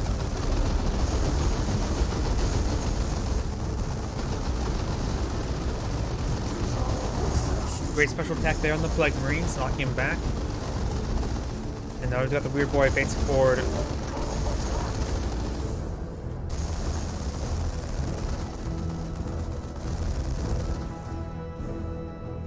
Bloodletters right there. Havoc's up with good angle. We got now the Chaos Dreadnought. Not sure what type of variant he's planning to go for. Havoc does find a brief burst there. And the Chaos Lord and the War Boss can engage in melee. I believe the War Boss should be a win out. He's much more upgraded, has more melee weapons focus, while the Chaos Lord has more of a spellcaster focus.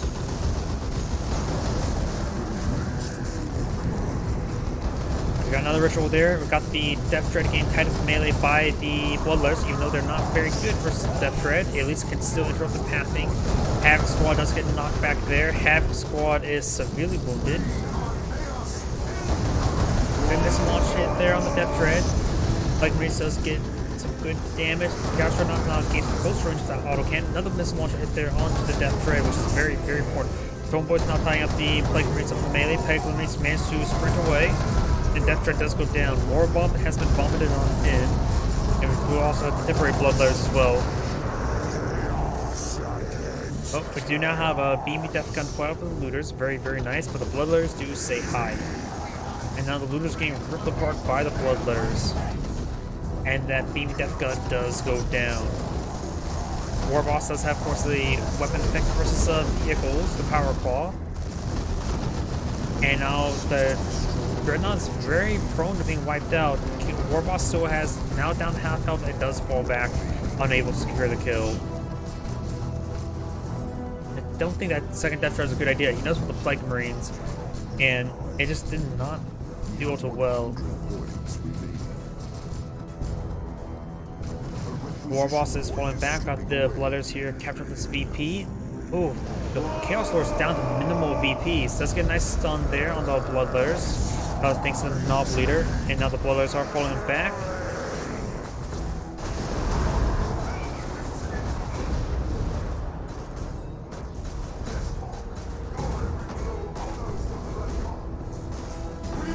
Chaos Marines are falling back with the Chaos Heretics advancing forward.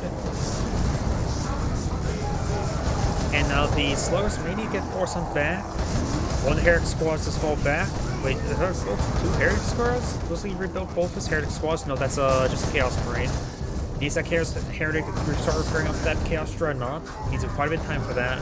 But she doesn't really have time for that. If he forfeits too much map control, then his opponent will get a quick, easy VP victory. Chaos Lord now receiving quite a bit of fire there. Got the Ritual being activated as well, so no repairs for the Dreadnought. Weird Boy now pushes way forward, trying to get a nice attack on somewhere. The Weird Boy fires a round there onto the Ritual. A lot of weapons here, units here that can engage that Dreadnought, especially with its low health. Good missile launch hit there from the Tank Busters, but the Galaxy Barb has come on in, knocking back most of those Tank Busters. Another good hit there. Bomb is on top of those forces, very nice. Now the War was charging forward, trying to get out for a big stomp. Now it's time for a big stomp. Getting a great stun there as well, even some of those Bloodletters. And all this force is now falling on back. War Boss trying to rip apart that Dreadnought. Is very, very wounded. So need health remaining. There is, of course, the heavy bolter turrets. The War Boss is now suppressed. He's still not retreating back the Dreadnought enough, and the War Boss is fully withdrawing now. More Tank Busters being put up by the War Boss. Storm Boys jump on in. Does get a nice stun there onto the Bloodletters. The Chaos Lord does get forced back from the Sluggers. Right now, this is double capture in favor of the Chaos Lord. There's still a lot of VPs that his opponent has.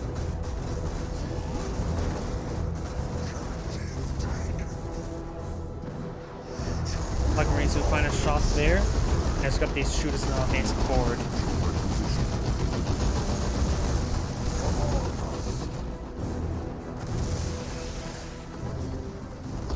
One of the squads Tank Busters now deployed on the field. And the Plague Marines are tying up the shooters up in melee, and I think the Plague Marines actually do win out in melee that. They're both not melee squads. So I generally have no idea who actually wins that. Havoc does get stunned there by the Storm Boys. Chaos Dreadnought still needs some much needed repairs. The Slugger squad does fall back now. And you've got a Mortar Barrage raining on in. Fails to knock back on any of those forces. Weird Boy does get a nice knockback there on the Bloodletters. Chaos Lord still does not have a grenade slot item. Or charm slot, whatever that slot's generally called. Chaos Lord advancing forward, getting some big damage there onto the Tank Busters now.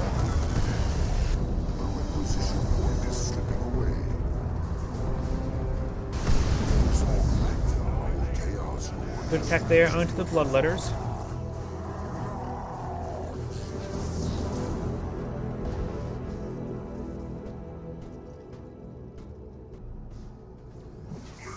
The Chaos Lord is going to be decapitating this VP.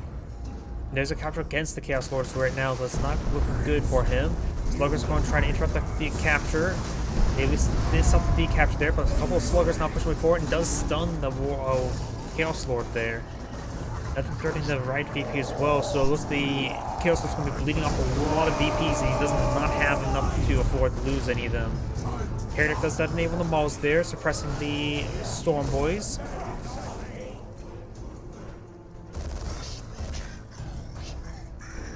The War Boss may be eyeing for the big stomp right there. That's going to be a very good big stomp. Yeah, massive knockback, including stunning those bloodletters. It seems like... Wait, is there 5 bloodletters models there? Am I miscounting? Oh no, there's 2 bloodletter squads. So there's 2 bloodletter squads on the field. That's a lot of melee. And the war boss is not falling back. That many melee units there. Maybe a good idea if we go for spiky armor for some retaliation damage. Tank Person says, nope, I don't want to be near bloodletters.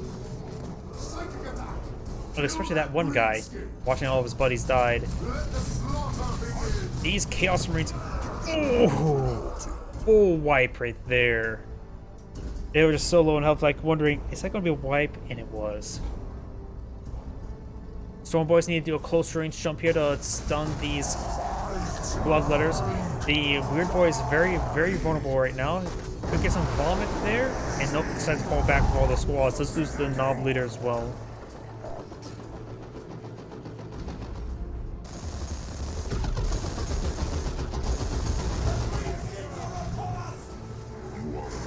Got the Bloodletters now teleporting forward, and the Slugger squad is seeing quite a bit of fire. Storm Boys do jump on forward. And the Slugger's now down to 1 last model. Black Marines have captured the right VP, very nice. Now I got to think what's getting good damage there. Melee units are main support trying to get some good damage as well. Looks like got more temporary bloodletters to put on out. These bloodletters do get stunned out of its way, getting knocked around quite a bit. But you got these sluggers, or no, there's stick bombers right in the mix of everything. But the Galaxy Burns activating, getting some great damage across everything. I think we're just not eyeing for this VP. This double capture against the Orcs where they have VPs to spare. Vomit does get vomited out, but unsuccessful. Chaos Lord now seeing lots of fire there. Does get a nice attack there, getting some much needed health. And the Chaos Lord is falling back. Going this VP could be very important. The Chaos Dreadnought's finally being repaired on up and has been upgraded the Mark of Khorne. Do not lose your requisition point. Like we're gonna capture that point. Victory point is not being pursued by the Orcs. Well, let's push on way forward. We got the War Boss now full withdrawing as well. Mass Retreat coming on out. Teleports right there. A great knockback there on the Bloodletters. And it looks like the Burner Squad does fully go down. Slugger Squad is now wiped out. We've got another Slugger Squad in the field who doesn't really need them. Doesn't need the repairs. One of the Tank Busters have also been wiped out in the mix of everything. This is not the victory you promised us. Now Bloodletter's teleporting forward. He does get at least a point decaptured before retreating. Or jumping away and retreating. Close combat.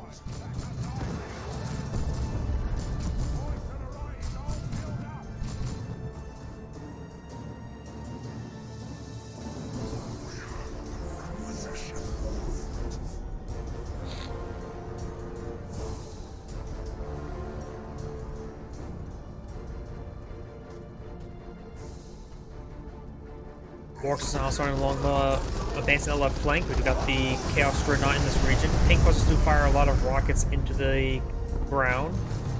And the War Boss and the Chaos Lord coming face forward. Doesn't do a Tank Buster barrage there. Gets some decent damage from the Chaos Dreadnought.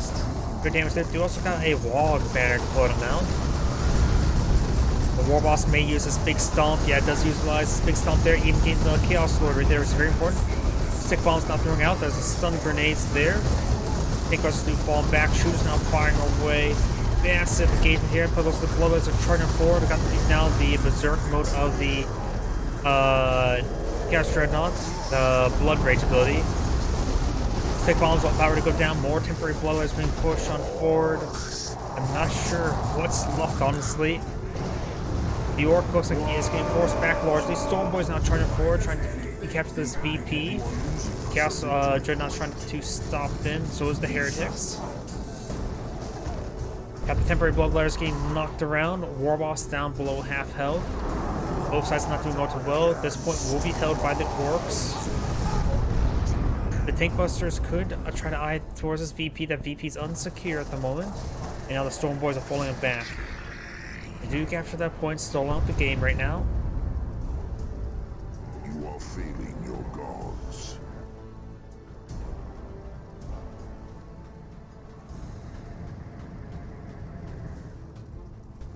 We have the requisition point. Now the requisition point has been captured.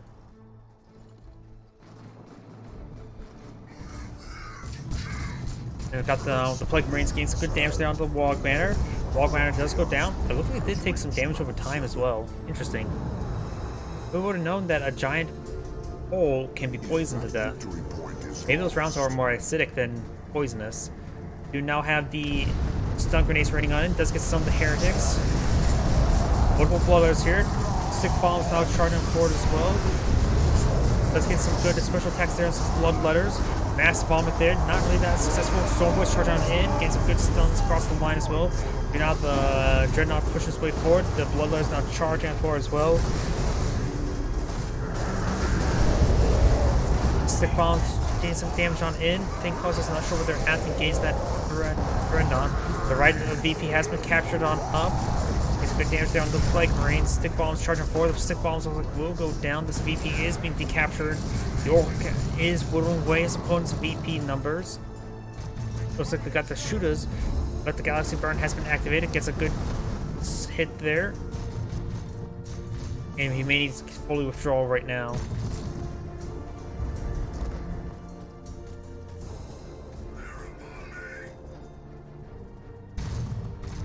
our Chaos Lord has reached level. Chaos Lord needs to start capturing that point. Getting a triple capture against his opponent will be very, very important. And then right now, the Orc player is sustaining a lack of any sort of income. His opponent has right now larger force and superior income. This is not looking good for the Orcs. This is not the victory you promised us.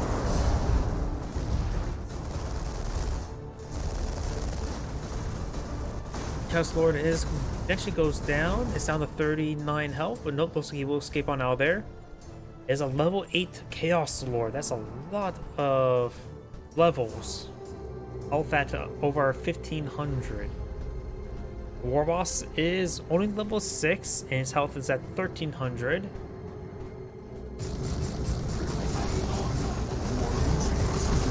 Shooters now advance forward. Stun grenades there, nailing these forces. In fact, landed early since they hits that bit of ground there. You can throw some stick bombs right there. That should be a very good spot to throw stick bombs, but nope, he was a little bit late on that. Bloodletters do force back the shooter squad there. Chaos Dreadnought gains good damage on in. Warboss has plenty of health. Maybe trying to go straight for the VP. The right VP is uncontested right now. And we've got the weird boys falling back, seeing too much damage there. Bloodletters forcing back the stick bombs. And this point's now being captured up by the Warboss. These forces are now falling back.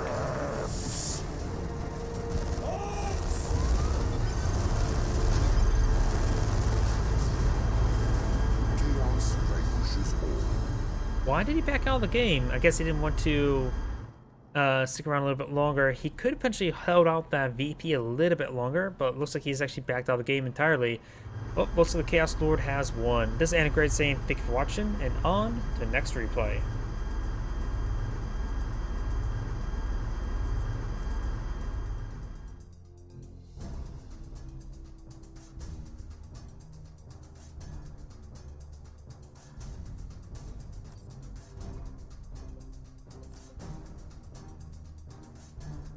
Let's see now.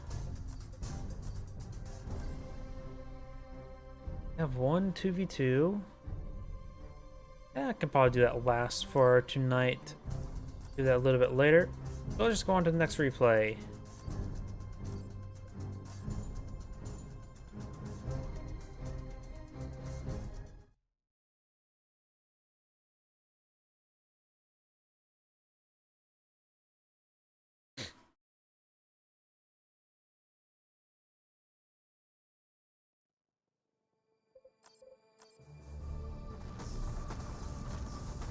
Greetings everyone, and Grade here for another Dawn of War 2 replay. It's on the south side as the biggest and the strongest. We have Demonos.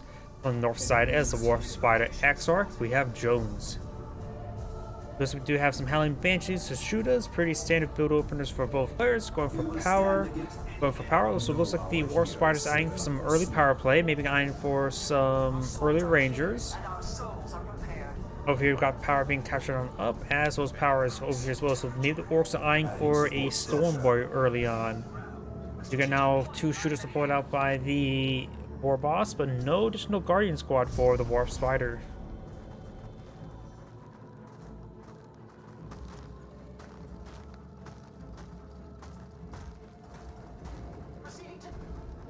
Support structure complete.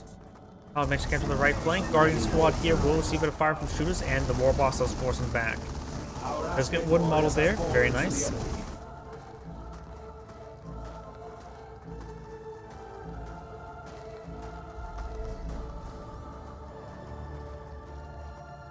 The reinforcements are most welcome. Generator operational.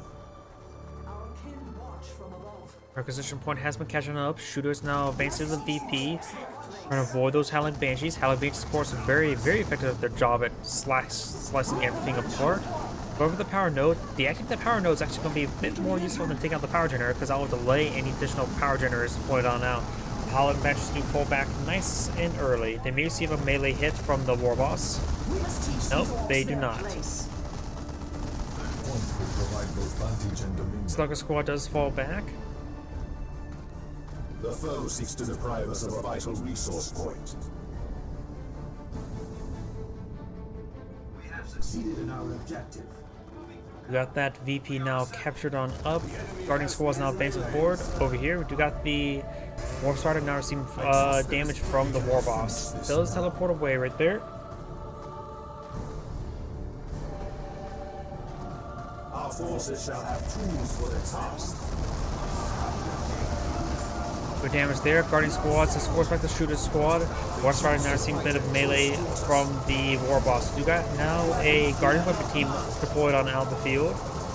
And we'll see a squad of Storm Boys deployed out by the War Boss. We shall wield them with ardor. Adding warp generator. We now have the Howling Banshees has been upgraded the aspect of strength. We cannot finish this now. Our prey forgets its place.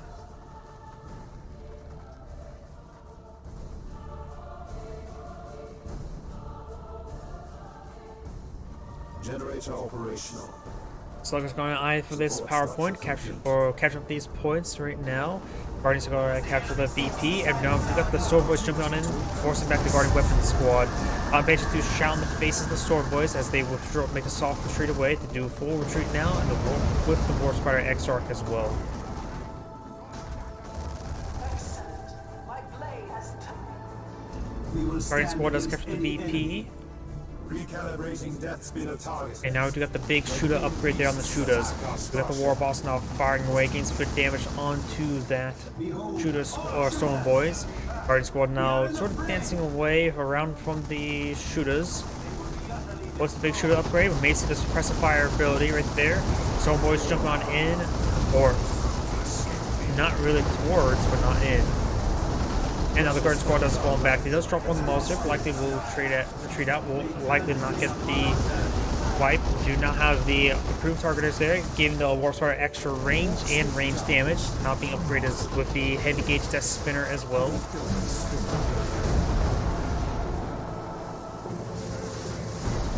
Getting some good damage down the Storm Boys with that Warp Spider. Do now have the Guardian 15 starting to set on up. Trying to suppress down Storm Boys, got set up and reset up right there. War Boss now suppressed.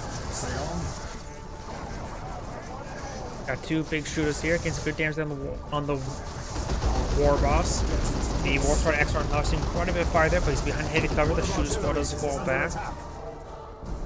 The other one just makes self-retreat away to the heavy cover. Guardian Squad does get some damage there, only one of the models are firing away. Warp Spider Exarch does be captured on that requisition point.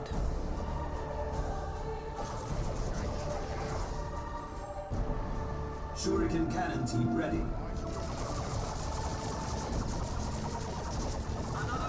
Sluggers do, of course, fall on back. And we got a bit of a mixed jump right there.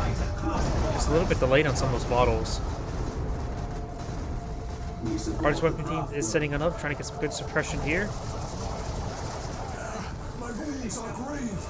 And the Warspite Exarch is still quite wounded. He may want to get an armor slot up as soon as possible to get some health regen.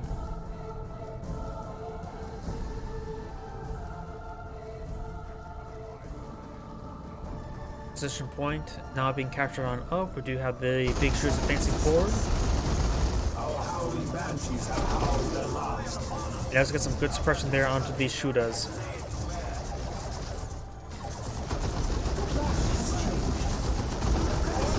Now eventually get suppressed right there. See a bit of fire.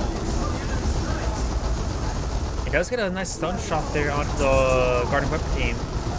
Oh, the Warboss have upgraded with the Enhanced Custom Shooter. That's an upgrade I don't really see all too often, or at all. I thought I saw him getting a good stun shot there himself. The Enhanced Custom Shooter equips the Enhanced Custom Shooter, effective versus infantry, grants the shoot 'em good ability, which sounds like gives a stun shot similar to the what's like the Apothecary's Stormbolter. Not sure how effective it is on the Warboss. It does say like 33.33 piercing DPS. Shooters have 4.73 piercing DPS.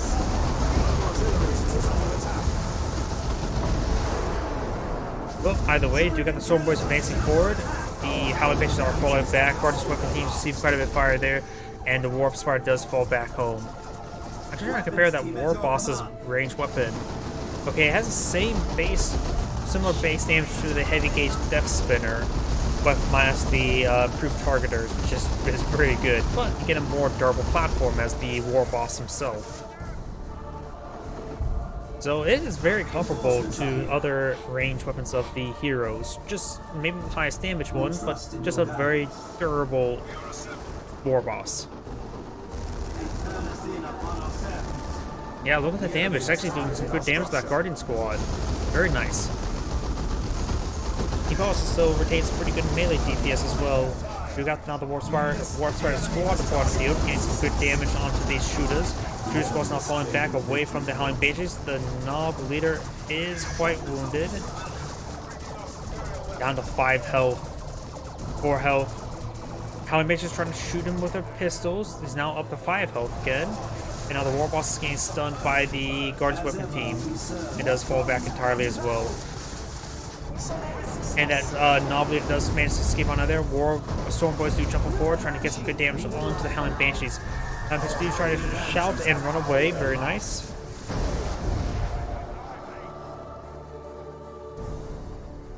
No hour here is safe enough for sleep. We got now these shooters have been reinforced, push away forward once again. Now we do have a weird boy.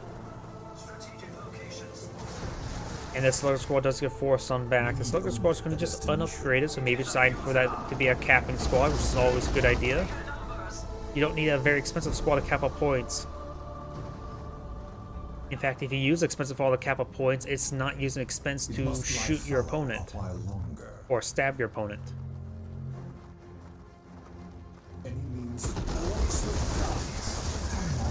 Warspire does teleport behind that heavy cover there. That was a really short range teleport there. And he's actually stuck. He teleported himself into a corner.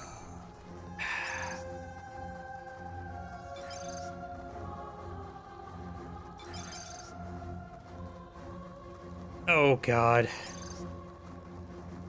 He teleported himself into a corner. That was a horrible teleport spot. Now he has to use Requisition to reclaim it. We do now have another Warp Spire on the build queue. I think... Nope, he's going to cancel that and going for tier 3 now.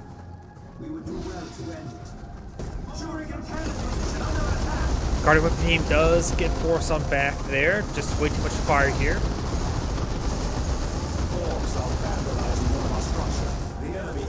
Oh, the point does get destroyed down here as well, random spread, but either way, the power generator is getting received quite a bit of damage as well. We got another fresh power generator on the build queue.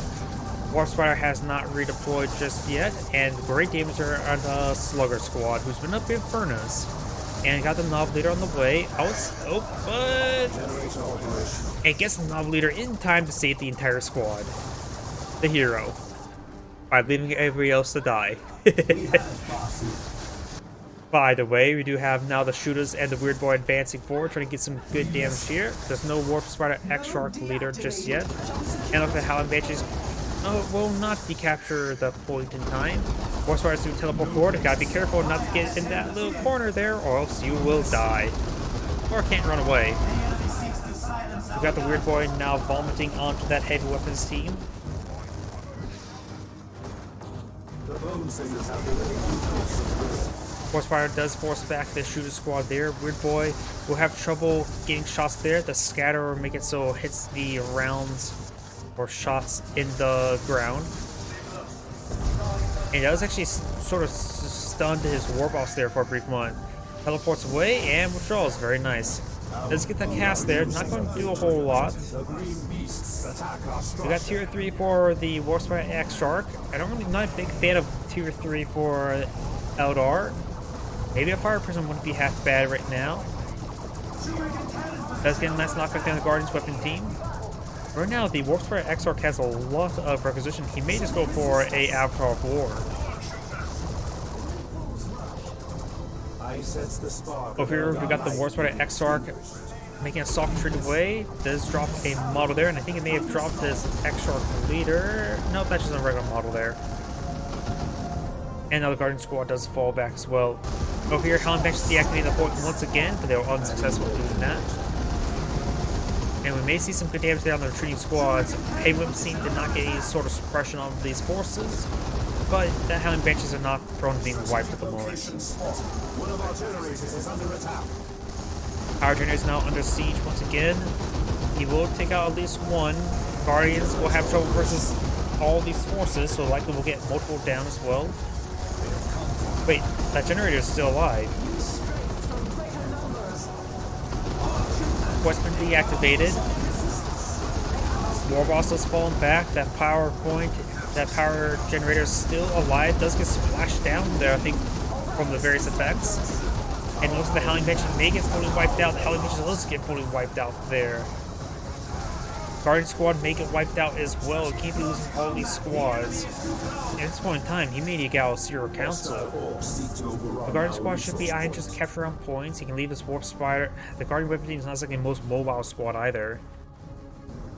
Guardian Weapon Team could just perhaps camp this point over here. Guardian Squad go around capturing points and perhaps get out of Zero Council or another Warp Spider to teleport around and engage your opponent. Spark has attained level 3. I trust there is purpose to this eruption. Let's teleport forward, try and tie up the Weird Boy up in melee. Storm Boy's now combat jumping in. Or tap. Or, yeah, it's combat jump, not necessarily the tactical jump. There's a tactical jump there. Knocking back both those forces, and they will fall back in time. Fall back right there. Base defenses will keep them very alive. Yeah, he's definitely going for the Avatar. No place is barred to us. The enemy has 300 Yep, the Warp Spider points says remaining. no place to bar to us, but there's still places they shouldn't go, such as right there. The enemy is claiming a victory point. And now the VP's in favor of the Warp Spider by a very, very small margin, 315 to 292. Now Warp Spiders do teleport away. Guardians are catching on that point. We got the Warp Spider on the high ground as well. These are good damage on the shooters. Death has struck among our warriors. And this Warp Spider does receive a bit of fire there. It does fall back in time. Still got the enhanced custom shooter upgraded.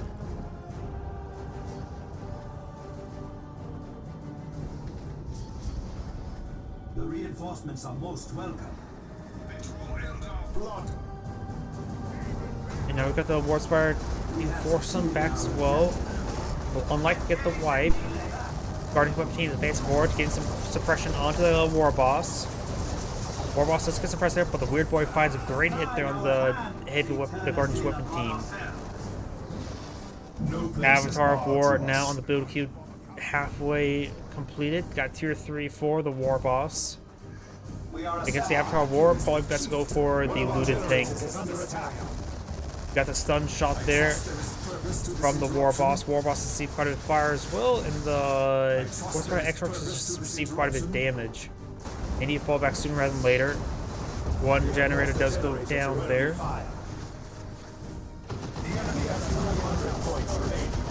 War Spiders do fall back. Guardians Weapon Team tries to set on up. This will probably be a better spot for them.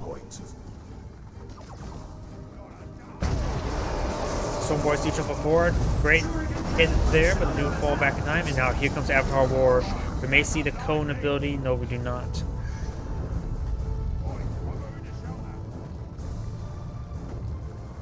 We are assembled.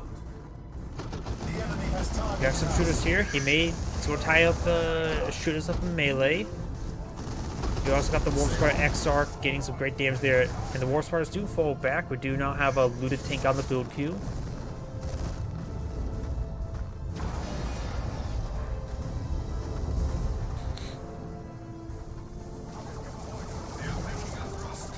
Guardians Weapon Team now setting it up, and trying to get some good bursts there on the shooters. The shooters do fall back before they fire off a single burst. And now the heavy weapons team should be able to capture the VP. Avatar War now trying to get some good damage there. We've got a nice give him good ability, shoot him good. And now here comes the cast. Here's the big cone. He still has access to, ooh, gets a number of models there, and we may see the big explosion around him now. It's gonna hurt. Does knock back even retreating models there. Looted Tank does find a shot there onto the Avatar War. He just needs to maintain micro of that Looted Tank to fire at that Avatar War range.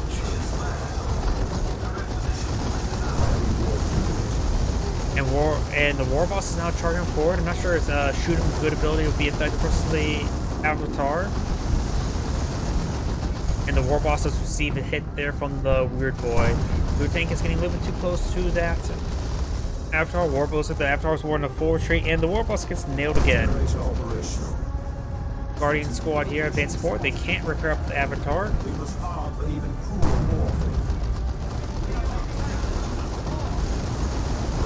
Avatar's advancing forward. We may see there's the cone ability. Oh, and he's not responding to it. That's going to be a nasty hit. And we may see the no, he's out of energy. He can't use the explosion ability. He's really trying to focus on the Avatar.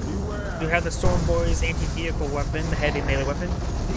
But it looks like the Avatar War will manage to escape on back. War starts to face forward, trying to get some good cover fire there. The Warlock, the War Spider Exarch does go down. Guardian Squad's falling back. Now the Avatar's War is receiving some much needed health regen here. We may see another cone ability here once it gets off cooldown. We are losing a victory objective. Guardians have come of you.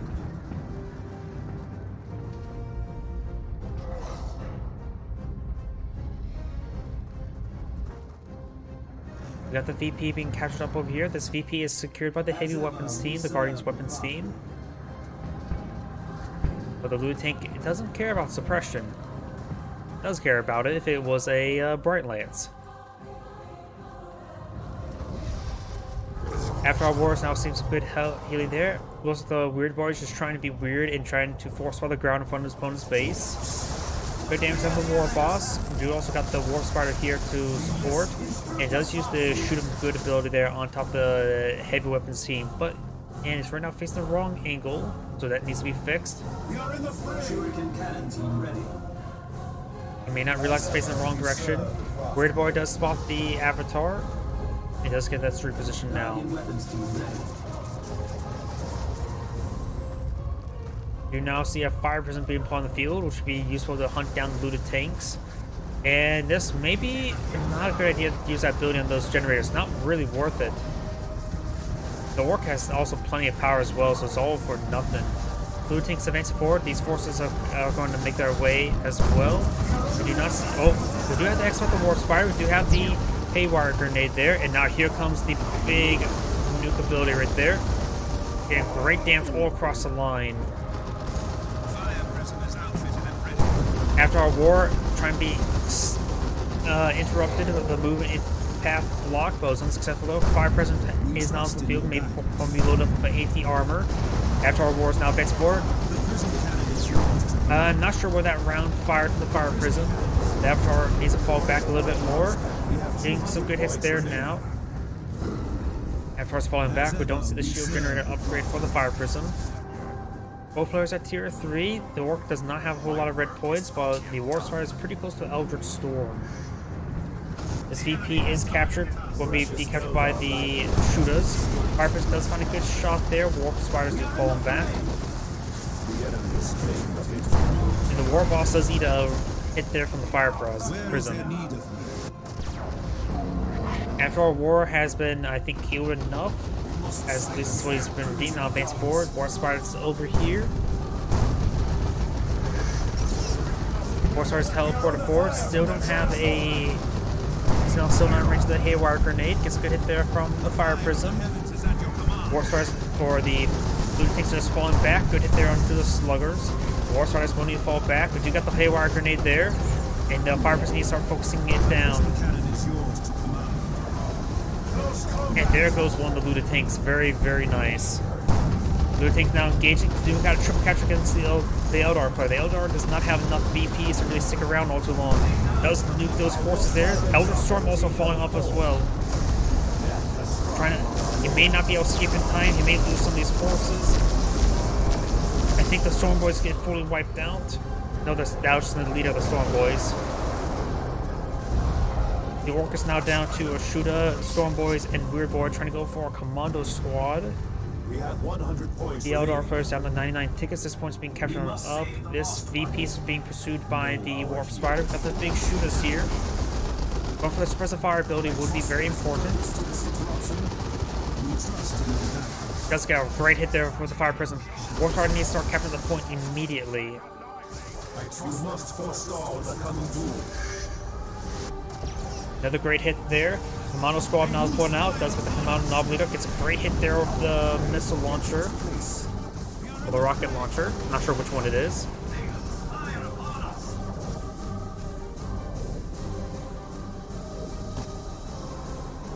Guardian Squad does fall back. And now the War Spider Exarch does fall back. Fire Prism's a little bit wounded. And this point has been captured, not fully captured. Commando Squad now trying to gauge his forces. We may see the suppressive fire ability right there. But nope, looks like got the couple abilities being activated. See the ability activated on top of the War Boss. I'm not sure, and ability being activated in the Commando Squad. Looks like the Commando Squad are much better in melee. War Boss trying to eye for that VP. And now the Guardian, is that Bright Lance? Yes, it is a Bright Lance. Getting this point, decapture is going to be very, very bad. Did not get a knockback from the War Boss. War Boss does decapture the point. The Eldar player needs to get that point immediately captured up. The double capture right now is not looking good for him. Weird Boy's in the region as well. Having that Bright Lance go around the flank to capture that point is a good idea. Storm Boys do push him forward, does stun the Warp Spider Exarch. Does teleport over there, interrupt the capture, or the full capture, and that's does need the on top of the Warp Spiders. Get it there onto the Shudas. After our war does force back the squad, Guardian's going for that point as well. The Eldar player may save the game just yet. The right point's being decaptured, the southern point's being decaptured. All points have been decaptured as well. War Boss is being forced back from the Avatar of War, and this Bright Lance does get forced back from the Commando Knob, but that will be only a single capture in favor of the Eldar player. The Avatar of War is going to be right here. That's going to be a nasty cast. Annihilates those forces, just leaving the shooter right there. He's not sure what squad was wiped out. The Weird Boy could be next. We do now have a fresh looted tank. Now there's a capture in favor of the Eldar player. The Commando Knob is still deadly unit on the field, moving around. The Warp Boss does not have a lot of requisition. The Warp Spider has a mix of resources. Fire Prism still here to support the Avatar of War. And now the Avatar of War is going to find a good hit there onto the looted tank. Weird Boy does miss that Fire Prism, and the Fire Prism does hit the Weird Boy, not the looted tank. This point has been decaptured. The Warp Spider will try recapturing it. Commando squad's right here. No shield generator upgrade on the Fire Prism either. He does spawn the Fire Prism, the Lunatic there, get some nice repairs in combat that will allow him to survive another shot. Warstar's tying up the Commando squad and melee, and the Commando squad does fall back. Guard squad still in the region, getting some repairs. Got the Incendiary Grenade right there. Warstar is getting annihilated by the Looted Tank. I think the Brightlights came to the right VP as well. But do got the Haywire Grenadier there, but he may does lose the Warp Spider. Fire Prism needs to start pushing forward and start hitting that Looted Tank. Does get a good hit there. Looted Tank's one shot away from death. Guard's trying to capture the VP. Does get the kill there. Got the nuke now coming on in. Get some great damage there. The Flood Clear Shrink will reduce the damage received. Of course, when our Exarch's advancing forward, we got the right VP has been catching up. Now this double capture in favor of the Eldar player, and soon to be a triple capture. The Orc player still has 200 tickets remaining. That's still a lot of tickets. And he has a lot of potent assets. We do now have a second Fire Prism pull out in the field. That may be at the end of the game for the Orc player, because that'd be a lot of long-range attacks. Knocking back these forces, get a direct hit there on that weird boy. Here's base forward on the command knob. Does get a nice. Oh, what type of ability was that? Phase armor grants the phase shift ability, which frees units around it. A little bit too early with that ability.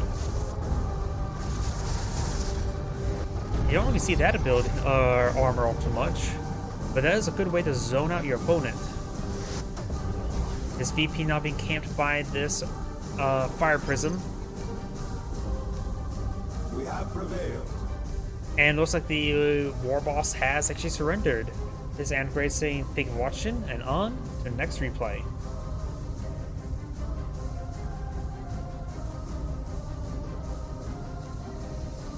That was some really good cast there by that Avatar War. You don't really see those abilities landing all too much. And that was just really good at casts. I am in the mood for some Imperial Guard.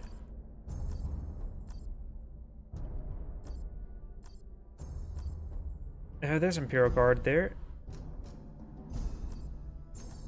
And right there as well.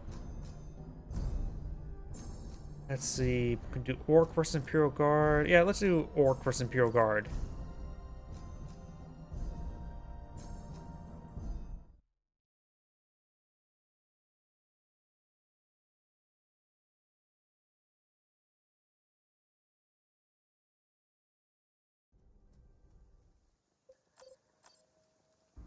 And no music, because I forgot to load the music properly. Let me just go ahead and reload the game so we get the music playing, because I do like the music playing.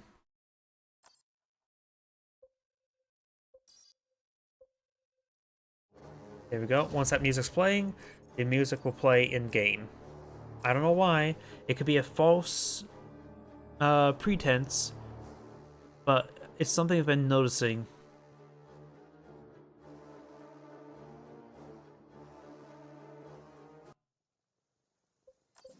There's music. Perfect.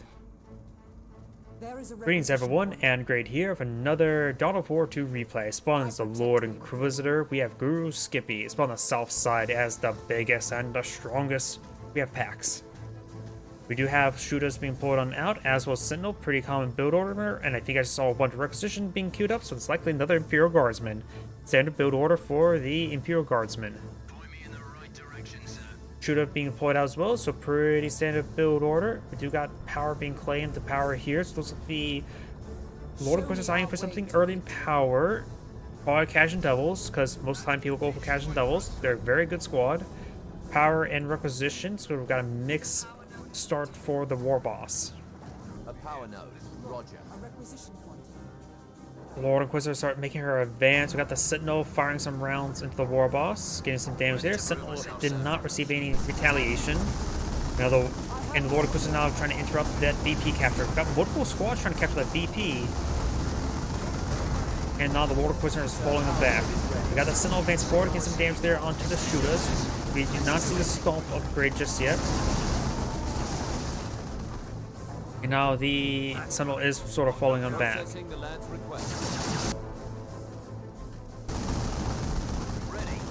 Sentinels now receive a bit of fire there from the shooters. Sentinels now sort of falling back. Got the Imperial Guardsmen are here being upgraded to Sergeant now. Another squad's not being upgraded to Sergeant just yet. And this will greatly increase the health and damage output of the Imperial Guardsmen. They go from 600 to 940 health, as well as 3 more models. Gain some good repairs while in combat and behind heavy cover. Very nice. Now we've got the sluggers here. And we do have a stomp upgrade on the build queue, but not yet fully upgraded. Lord Inquisitor is trying to go for a stun shot right now. Very nice. He actually kills the guy, not stunned him. Plus he went straight to his head. Got the stomp upgrade now available. Imperial Guardsman knocked on the high ground. No sergeant upgrade on him. Now we do have some Ludas being floated out. Deploying out either artillery spotters or Khajiit Devils would be a good idea to counter the Ludas.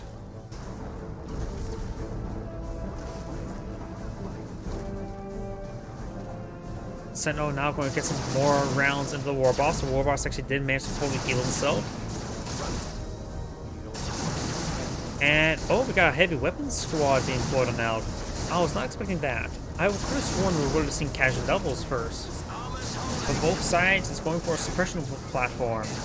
Imperial Guardsmen advancing forward. They got both squads now upgraded sergeants, getting some great damage there on the War Boss.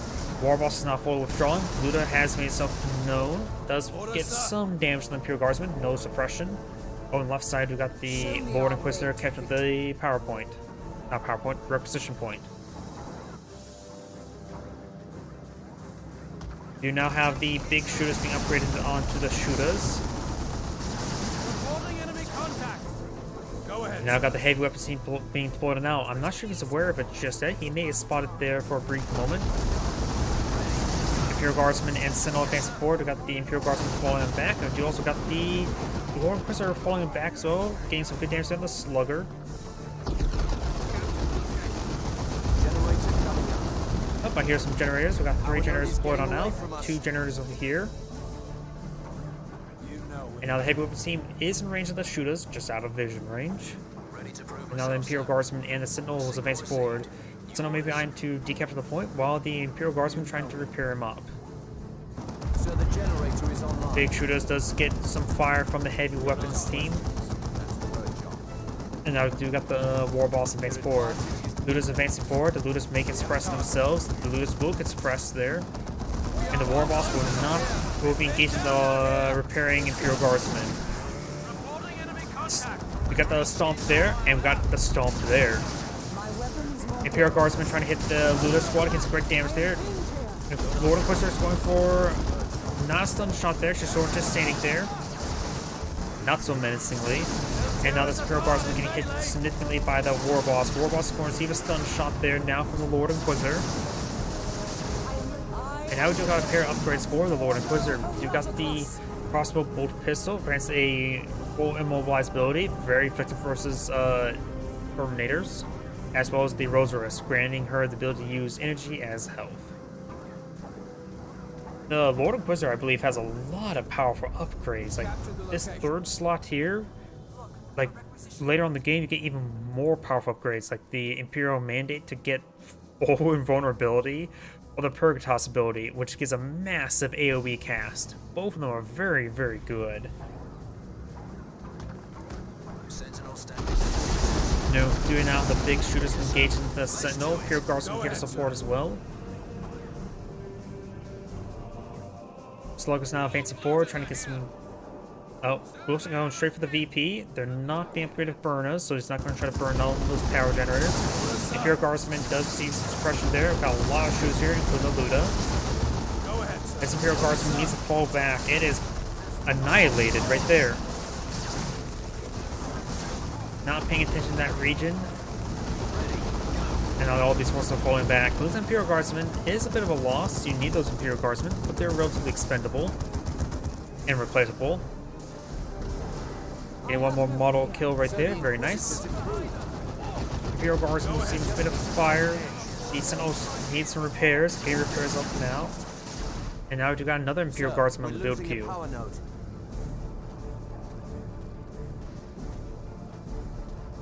Looter now sitting on up, trying to find a good angle. Both sides, their heavy weapons team have good angles at the moment, barring the orc coming from down south from his base.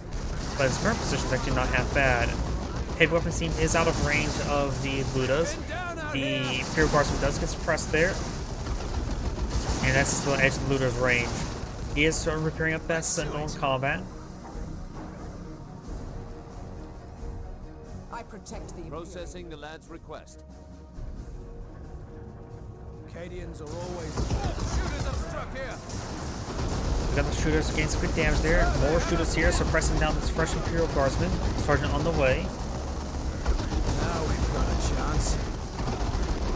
Of course, these guys are suppressed. They probably just need to fall back entirely right now. They're getting gunned down. Sentinel now advancing forward, does fall back. And more suppression here as well. Got this Looter finding good angle as well. Go ahead, sir. The Imperial Guard are just getting suppressed and pinned down. Show me our way. Now's a good time for the crossbow bolt. Nope, it's a stun bolt there. These orcs. And getting inside the garrison is not exactly a great idea. That is a garrison, and the flamers are an anti-garrison tool. Tying up our melee is also not that great.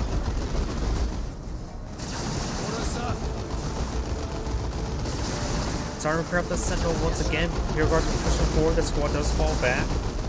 And it looks like the Lord Inquisitor does get forced back, but there's a lot of damage onto that burner squad. This squad's not advancing forward. Maybe a good idea to go straight for the power generators since you have the burner right there. Should be able to get at least one. There's going to see quite a fire there.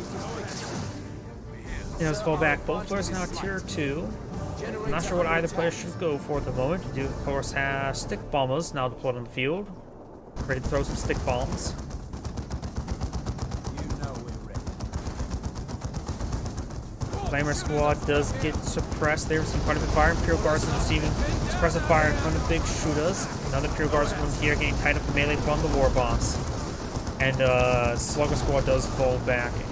Imperial Lord Inquisitor is now advancing forward. Order, sir. Imperial Guardsman does get inside the garrison. Stick bombs raining on in. Getting some great damage there. Probably would have been better to throw actually in this garrison, honestly. Do not have a Chimera being blown out, so it looks like the Lord Inquisitor is trying to mount up. Of course, the Looters can be upgraded the Beamy Death Gun to deal with that Chimera. And the Lord Inquisitor does get inside the garrison. Even if that Beamy Death Gun does get a quick kill on the Chimera, if he does go for the Beamy Death Gun, it'd still be a good idea to keep having Beam Death Gun on the field, because the chance of your Imperial Guardsman opponent is going to pull out a vehicle is very, very likely. Cashin Devils or Cadian Karshan squads are nice, but Lehman Russ, that's generally where you're probably going to see a lot of stuff deployed out. Chimera's now loaded on up and making its way forward.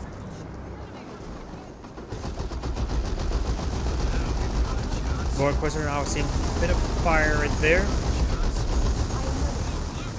And now the Lord Inquisitor is falling back to the garrison. Chimera's advanced forward, getting a good broadside attack. As well as got some frag missiles doing some good AoE damage. Lord Inquisitor does fall back, and now got the autocannon upgrade as well. Stick bombs, however, trying to bomb the heavy weapons team. I'm not sure what type. It is the stun grenades there, and I really hate how flashy they are. Chimera's now advancing forward. We got the Sentinel sort of withdrawing. We do have the Tank Busters being pulled on now. And Ludus will get flanked there, may get wiped out. Stick Bomb is trying to pursue that Sentinel there, and does wipe out the Ludus squad entirely. More stun grenades there, unsuccessful. Lord Inquisitor advancing forward. The Sentinel could attack and move forward to get some good volleys into this very, very tight grip force. Now's the time for the full cross bow immobilize ability. Chimera advances forward, does dismount the Imperial Guard. Now here comes the Tank Buster Barrage right onto the Chimera. The Chimera's going to eat it entirely. Chimera does quickly go down there. Sentinel now firing a volley there, and does take out a volley into the Sentinel. Sluggers advance forward, trying to get some good damage there onto the Imperial Guardsman. Imperial Guardsman and bunker the Commissar. And they're going to need the extra reinforcement capability very, very soon. Heavy weapons team, autocannon does go out entirely as well. Just got some stormtroopers been put out. I don't think it's a Bane Wolf. Stormtroopers reporting ready. Yep, fresh squad of stormtroopers here. They do get revealed, and they do not fire. Message received. Acadians reporting for duty, sir. You know we're ready.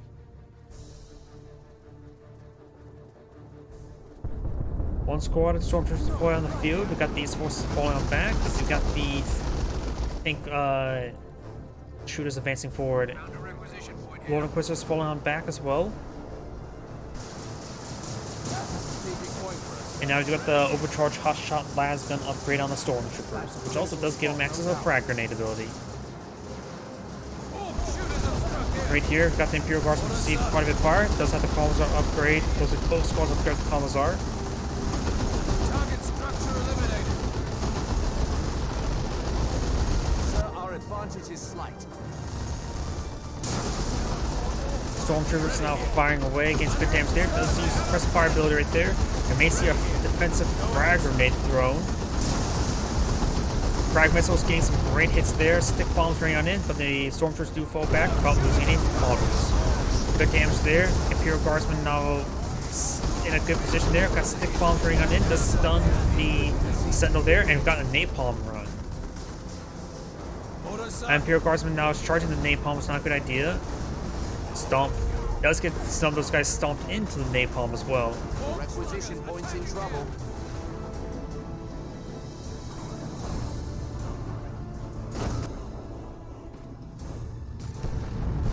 More hits there. Lord Inquisitor has been upgraded, going for the stun shot, and that's one of the times you should have done the crossbow bolt pistol, the crippling volley ability, to fully mobilize those melee attackers, rendering them completely worthless. Go ahead, sir. Imperial Guardsmen advancing forward. Stormtroopers are still loaded on up. Another squad of stormtroopers on the build queue.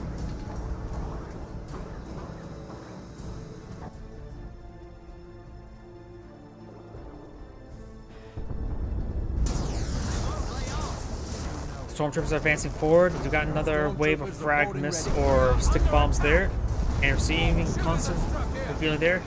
Does get a stomp there, as well as a stomp in return as well. We got the Imperial Guardsmen now receiving a bit of fire from these shooters. Stick bombs now raining on in, forcing back those Imperial Guardsmen.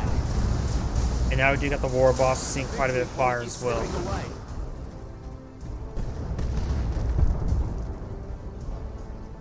Over here, we got the Tank Busters getting some good volleys there. Their advantage is meager.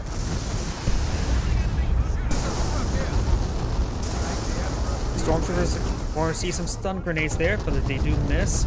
More frag missiles raining on in. And both these Stormtroopers are upgraded with overcharged hotshot lasgun, so able to get a lot of ranged firepower.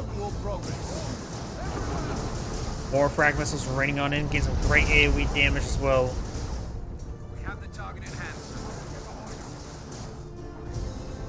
BP has been captured by the Tank Busters. And the War Boss has gone for tier 3.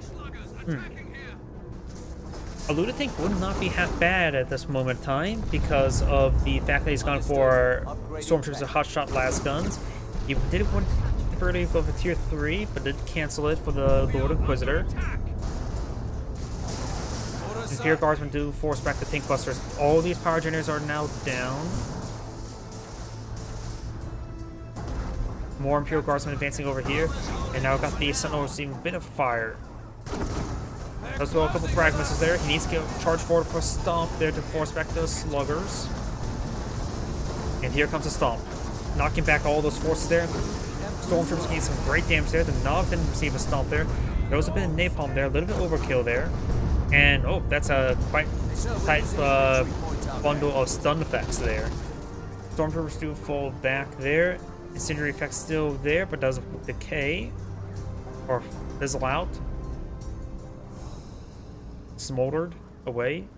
Even though we do now have a Looted Tank on the build queue as well. Looted Tank should be very effective versus these Stormtroopers who are not upgraded melta guns. You now have Ogryn on the build queue for the Lord Inquisitor.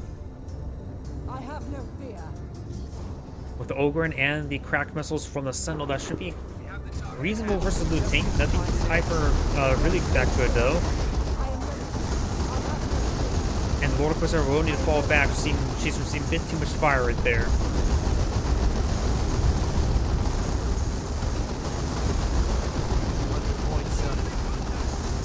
Looks like the trying to squeeze out as much energy as possible from the Lord Inquisitor.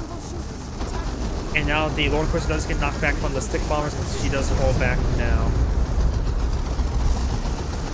War Boss does get forced back as well. Looted Tank gets advanced forward. I don't think she has spotted it. Stormtroopers and Imperial Guardsmen advancing forward. And now here comes the Looted Tank. You got the big boom gun. Needs a reinforce plane to get the boom gun ability. Stormtroopers getting some good damage in there. The Stormtroopers need to fall back. Over now advancing forward. Does have the bonus. Sergeant's there. One Imperial Guardsman and one Stormtrooper still in their area. Knocking back. Forcing back the sluggers. Now we've got the Ogre now charging. Nope, they decided to do a full withdrawal. Let's get to the point there. The Orcs do have a superior number of VPs at the moment. And Looted Tank is receiving some sporadic fire. You know we're ready.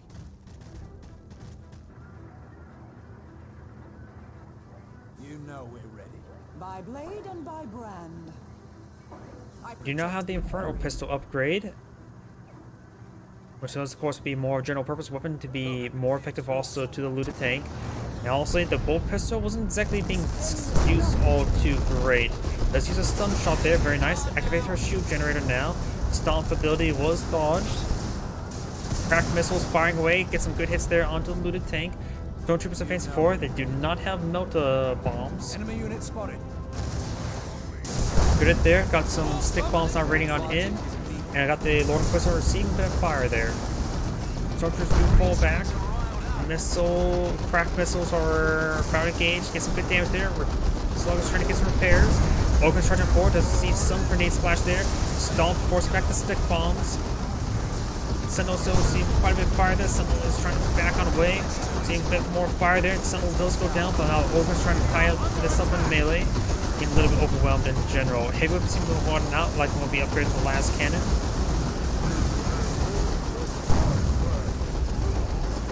And these forces are all falling back.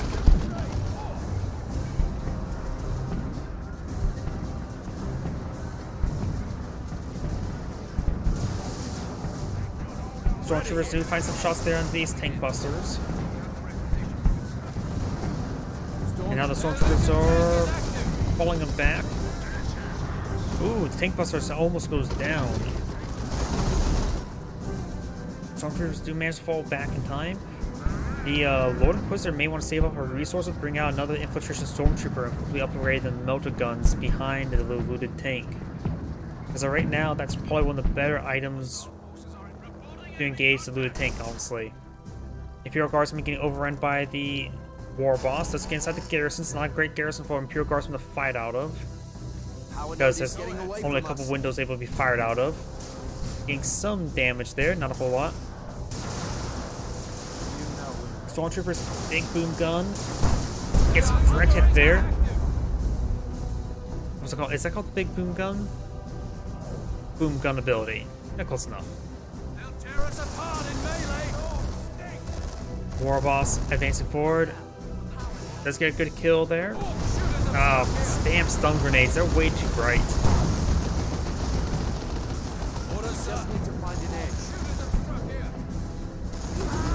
Stick bomb raining on in.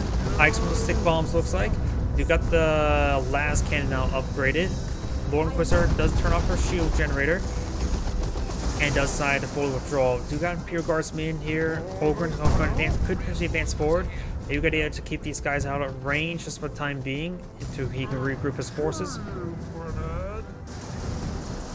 Stormtrooper find a good angle there on the sluggers, getting some free damage there, forcing back. Very nice. These force packs are a nice little pick. Help win a long range engagement. Imperial Guardsmen trying to capture that point and getting annihilated.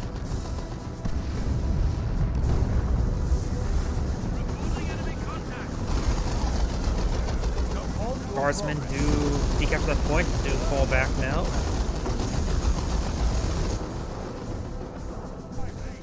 Ogre and do force back the tank busters.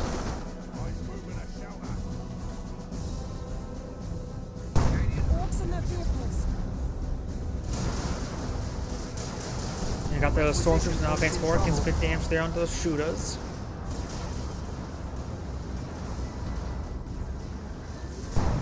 Ready here. Last cannon does find a good hit there on the looted tank. Stick bombers could advance forward. They're down one model, however. Slug's getting some much needed repairs. And now we've got the Lord Inquisitor advance forward, getting some good damage there on the stick bombers. Gets another model killed there. Power node in sight.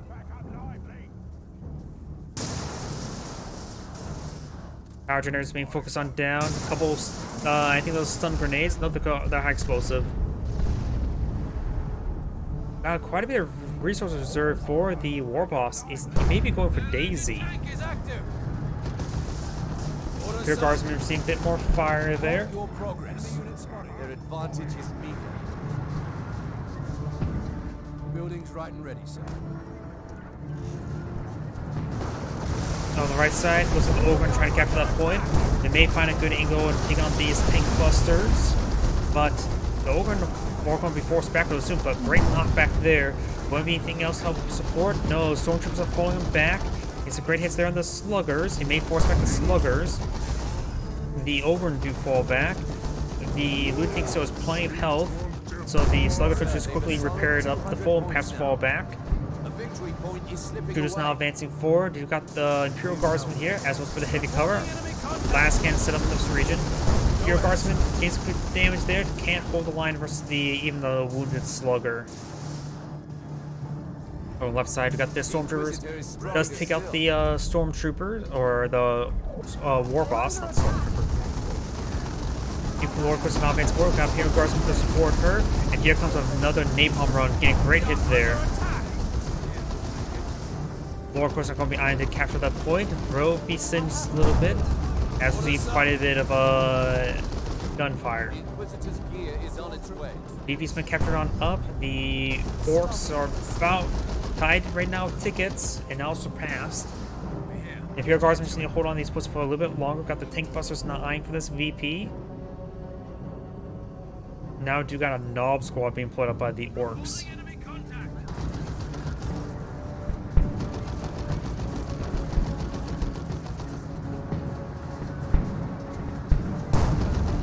See, no red points for either side for nuke. In fact, the Lord Inquisitor still is at tier 2, not even tier 3. Inquisitor squad does get forced back. We got the Imperial Guardsmen going to recapture that point. This point's being captured by the stick bombers. The boom gun ability does get avoided, though some of them do get knocked back by it. Got triple D captured here, so VPs are not changing hands at the moment. Imperial Guardsmen will capture this point, no problem. Orcs have captured the left point. This point could be captured up by the orcs. You know we're ready. Stormtroopers here. Orders. We've captured the location. Oh, on the left side, you got the stick bombers receiving a bit of fire. They're throwing out, I think those are stun grenades. And now here comes the volley of grenades. It's good damage there. Stormtroopers are not here to support. The stick bombs won't be able to stick around for too long. And the Lord Inquisitors captured that central VP now. We're losing a requisition point. Those are the knobs right now. Captured those points. That's going to be some very, very tanky units to deal with. Got the huge hammers also being employed on out. Hasn't got the knob leader to support out the knobs.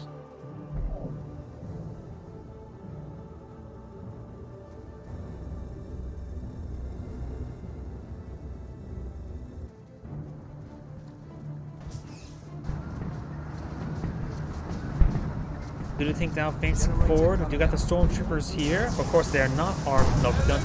Ooh, and they receive a massive splash damage shot there. Next shot could wipe them out. Down, and yep, they get fully wiped out there. That was a very poor move there, and plus that was a massive splash shot for that first shot. Last cannon has rotated around, but there's no force to support him. Nozzle's been spotted there. Now's the time for that stun shot, or switch back to a bolt crossbow pistol in order to get those knobs fully immobilized. fully mobilizing the knobs the same way fully mobilizing Terminators is very, very deadly. Another napalm run there to stall out. It's got the Stormtroopers and Imperial Guardsmen advancing forward. We've got the plasma guns on the Imperial Guardsmen as well. Boom gun firing. Knocks back some Ogryn.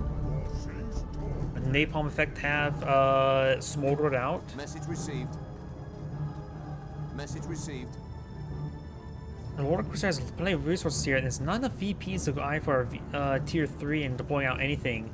It may be a good idea to just deploy out more Stormtroopers. She does deploy out some more Stormtroopers. Melta guns will probably be a little bit better this moment as well. These forces are receiving a bit of fire. Got the Imperial Guardsmen advancing forward. Lance Cannon trying to set on up. Ogryn charging forward. Getting some great damage right there. The Luda tank is actually stuck right there. The Ogryn should be able to bash down the Luda tank. The Luda bash down the Luda tank. Stick bombers to get a nice knockback down the Ogryn, and now the stick bombers are falling on back. Full withdrawal from the Orc player. Now you've got the Knobs advancing forward. Does not have it full reinforced. The Knob leader has been researched. And this burner squad may get wiped out, and this may be the end of the Orcs. Does he capture actually this right point here, so maybe not. This is exactly what the Orc player needs. Capture that point and start bleeding down his opponent, at least stopping the bleed of his own tickets. Does knock back the Imperial Guardsman there, and this Ogryn squad does fall back. Sir, that generator's taking hits. Power generators now receiving some hits now. Weapons checked out. Let's get to it. Now we got some Melta gun Stormtroopers, which are not actually needed anymore because he took out that Luda tank quite handily. Oh well, they're still at least effective versus everything. And will deter any sort of more vehicle play if he's concerned about vehicles. His opponent is very, very low in requisition, however. This one, sir.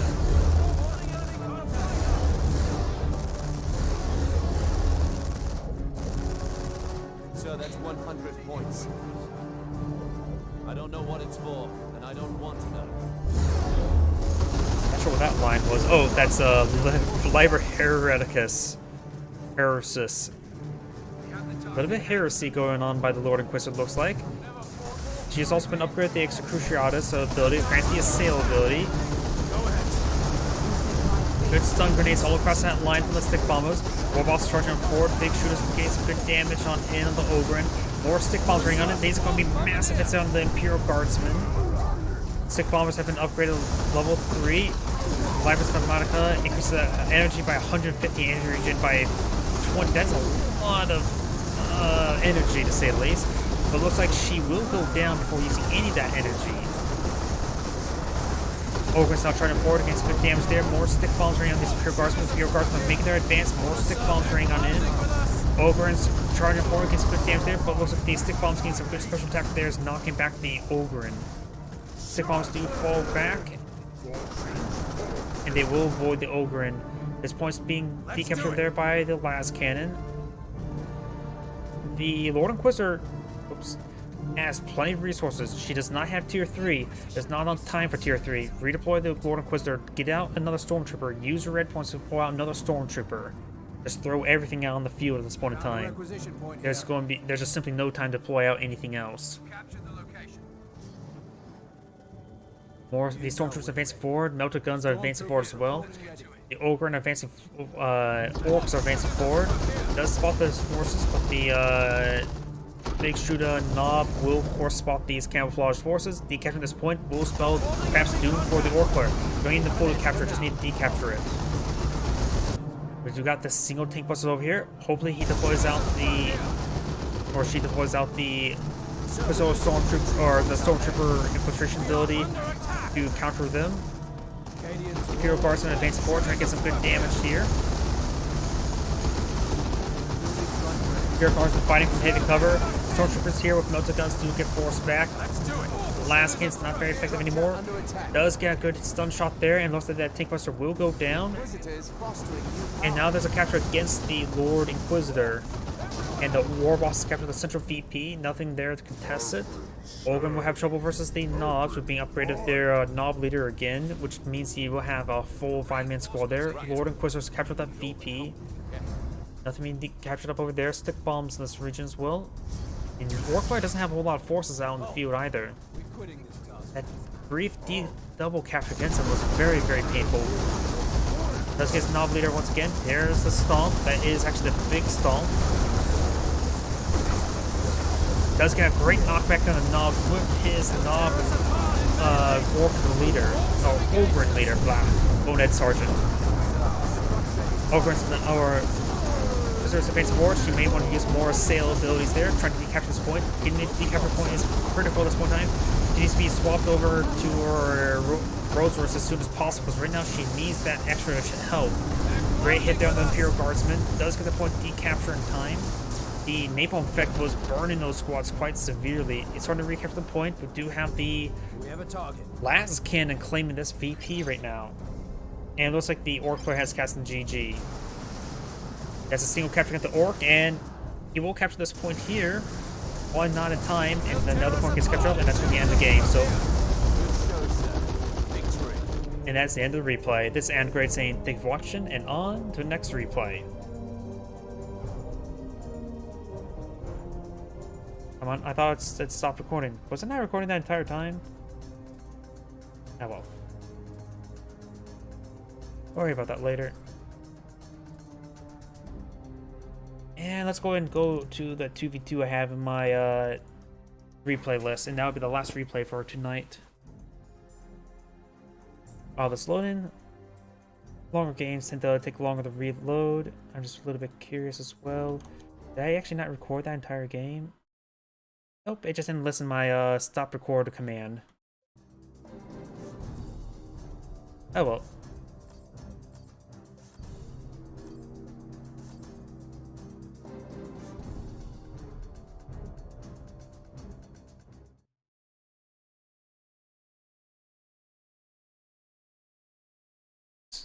Get rid of this as well, as that interrupts the little chat window, if anybody will actually do chat.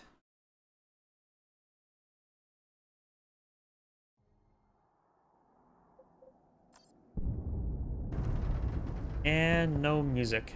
Let me just restart the replay to get the music playing, because I forgot to do the little trick I had to prevent that bug. My apologies. Back out here, let the music play. And now the music can play in the replay. I have no idea how or why it does that, but it just does.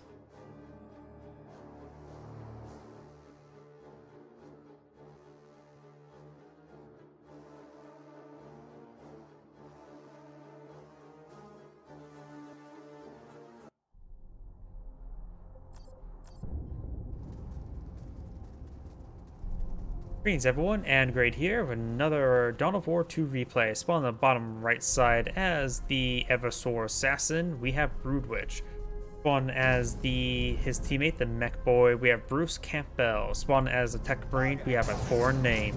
Spawn as the Tech Marine, we have a foreign name. Inquisitorial Stormtroopers engaging the Scout Squad. You have the Tech Marine forcing them back. You, of course, have now the Eversor Assassin advancing forward using one of his abilities there. We've got now the Scout Squad getting some good damage onto the Eversor Assassin. Tactical Marine Squad deployed out on the field as well. The Eversor Assassin probably need to fall back sooner rather than later. Eversor Assassin does fall back, got the Strike Squad in this region as well, as well as the Tech Marine over on the left side. We do have the Orcs sort of being a bit passive. Both Tech Marines have gone for a Scout and a Tech Marine, while the Mech Boy has gone for 2 shooters, while the Eversor Assassin does go for Strike Squad and 2 Inquisitorial Stormtroopers. Scouts now see a bit of fire there. The Mech Boy does teleport forward, and the Scouts say retreat. We've got the Strike Squad advancing forward, trying to tie up the Tech Marine up in melee. Got the Inquisitorial Stormtroopers getting some good damage there on the Tactical Marine Squad.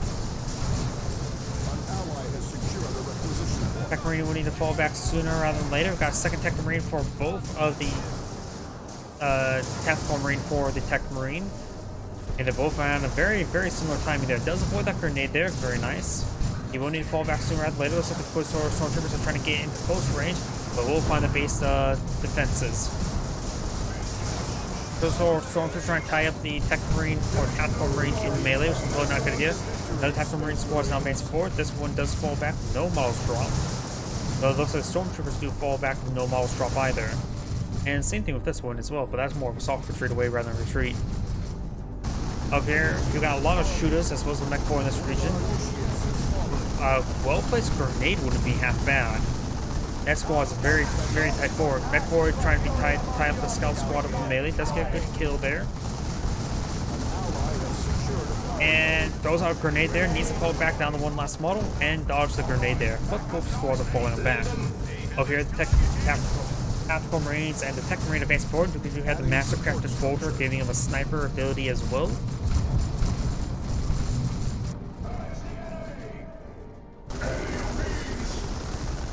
Now Luda does go ahead and get some suppression there on these Tech Marines. Or Tactical Marines. The Tech Marines right behind him. I get the word tech and tac way too mixed up way too often. You have a handful of power generators here, 1, 2, 3. The opponents do have 1, 2, 3. Looks like all played out by the same player. This one does have a black and white. Was it the what? I forget what that one's called. I definitely do not know this color scheme. Dark Ravens? No. Not Blood Ravens. I get all the chapters mixed up sometimes.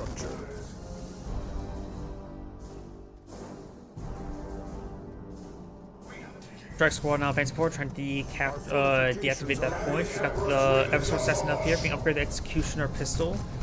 It does get a snipe shot there onto the Strike Squad, but now is a good time to hit it on the Eversor Assassin. The Executioner pistol does give access to neurotoxin ability, which also does 120 piercing damage, as well as slows by 40%.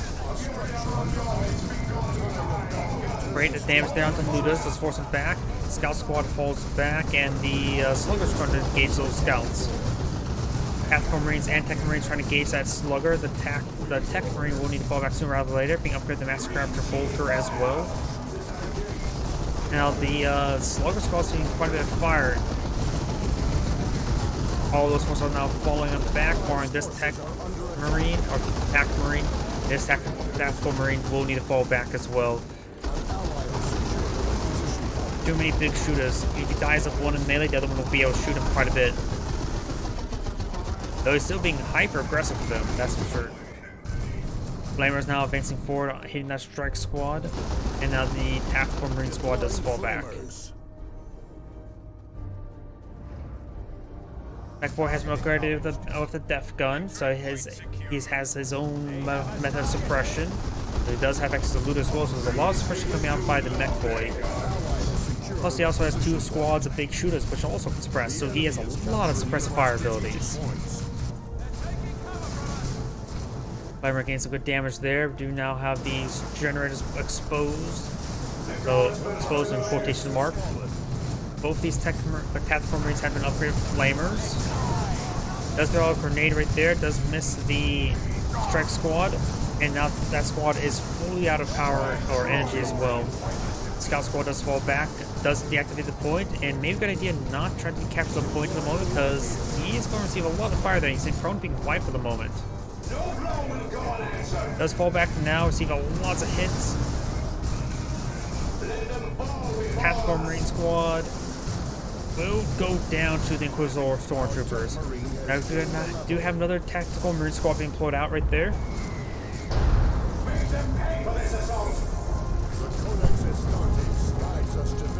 This Strike Squad severely wounded. The Tech Marine does fall back there. Great cast onto that Tactical Marine Squad. This Tactical Marine Squad is trying to capture that point, deny that energy.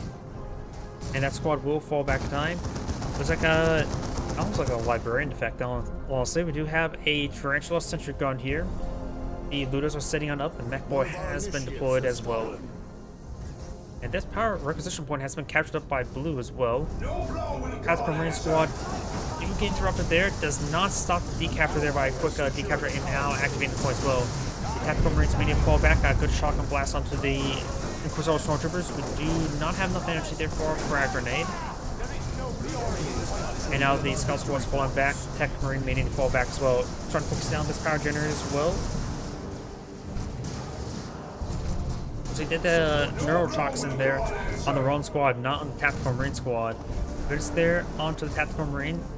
It does get suppressed there by the heavy bolter there turret. What is this guy doing? Oh, the drop pod.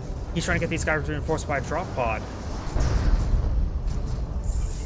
Oh, okay, he did get that one in range. I thought he got out of range. Tactical Marine squad's advancing forward. Flamer advancing forward, should be able to get some good damage there. Does get some behind, has some heavy cover there. Strike squad trying to type these forces up in melee. Over on the left side, looks like the Tactical Marines do manage to break on through. But now got the Shooters managed to destroy all those power generators. Murder's now advancing as well. Tactical Marines and Scout Squad advance forward. Does force back Inquisitor Stormtroopers. We're losing a power node to the enemy. Base Squad and Inquisitor Stormtroopers trying to recapture that point as well. Does get recaptured. He could activate the point, but there's a flamer in the region. Does lose that squad entirely, and now I'm decaptured the point right now. But he is not yet beaten. Neurotoxin does come on out. Great shotgun blast there. He can use the Master Crafted Bolter to get another sniper shot there. No, he does not. He already retreated down back. Scout Squad teleport on forward. We've got the Mech Boy advancing forward. Does not tie him up in melee there. Did I say the Scouts teleport forward? I mean the Mech Boy teleport away. Good snipe shot there from the Tech Marine. Got these shooters now engaging these power generators, getting some good damage onto them. Not sure how many was there, but they're all down now. So this power generator has been claimed by Blue for quite some time, so there's a good amount of power income for Blue still. Looks like got the Tier 2 being researched by both Tech Marines and the Mech Boy, and Tier 2's already researched for the FSO Assassin. And the squad does fall back now. Capture in favor of Blue, the Tech Marines. Now here comes the Rhino.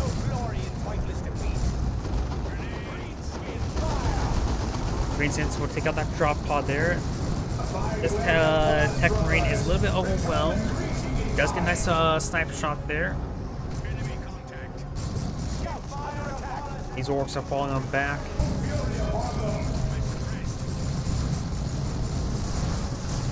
Tech Marine may need to fall back. Does this Tactical Marine squad will probably need to fall back sooner rather than later as well. The enemy is capturing one of Scout Squad advancing forward.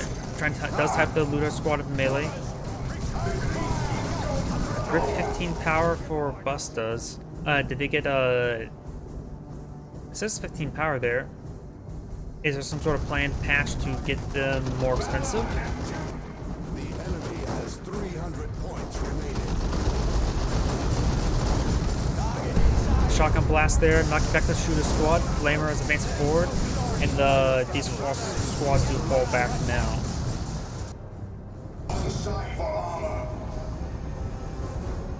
Do you know how a whirlwind being put out by one of the Tech Marines? Interesting. Enemy has destroyed one of our sentries.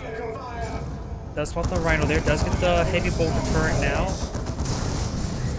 This squad's very packed, tightly packed there, so that Flamer could have done some great AoE damage. Burn squad does fall back, shoots in the high ground. Tech Marine would fall back sooner rather than later as well.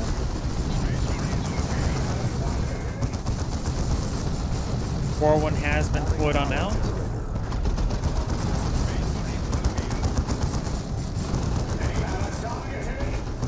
We do also have Gretchens out on the field as well for the Mech Boy. Oh, but Tank Busters got a nice volley there on the Whirlwind. And even the Looters get a good volley in. Tank Busters fire a mortar barrage. They do miss. Good predictive shot, just slightly off target. The Tech Marine and the Scouts going to take time to repair up the Whirlwind now. And here comes the Rockets getting some great splash damage. Tactical Marine Squad will capture up that power point. Another one. The activation there. What on earth is going on with that squad? They bugged out like crazy, didn't they?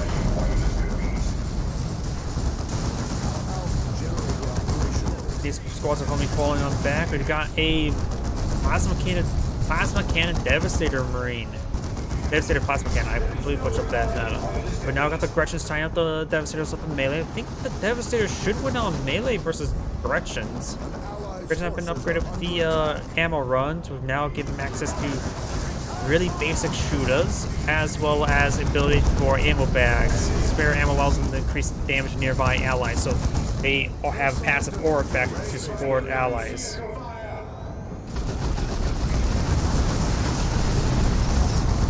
Good damage, good suppression there. Rhino still nothing much to engage it. Plasma Cannon does find a good hit there. And now we do have these strike squads getting burned up a little bit. Tactical Marine Squad being upgraded with the missile launcher. Plasma Cannon Devastator nailed his own power generator and does need a fall back right there. Seeing a lot of fire, does lose a sergeant upgrade. Plasma Cannon Devastator does get a good hit there on the strike squad. Now we've got double missile launcher upgrade on these Tactical Marine Squad, really trying to deal with this Rhino. Corrections do go ahead and fire away there. And now we do got this Tactical Marine Squad upgraded with a missile launcher as well.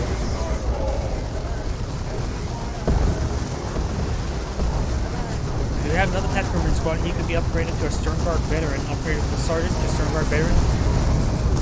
Could be a good idea. Rhino and all this was advancing forward. Great splash damage there by the Whirlwind, though could have gotten a little bit better.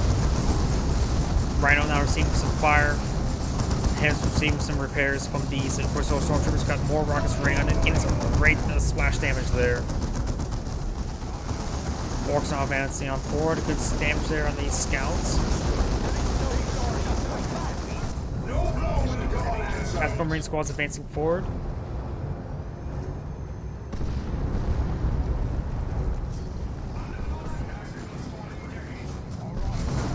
Loot is now falling on back away from these forces. Whirlwind may receive a mortar barrage.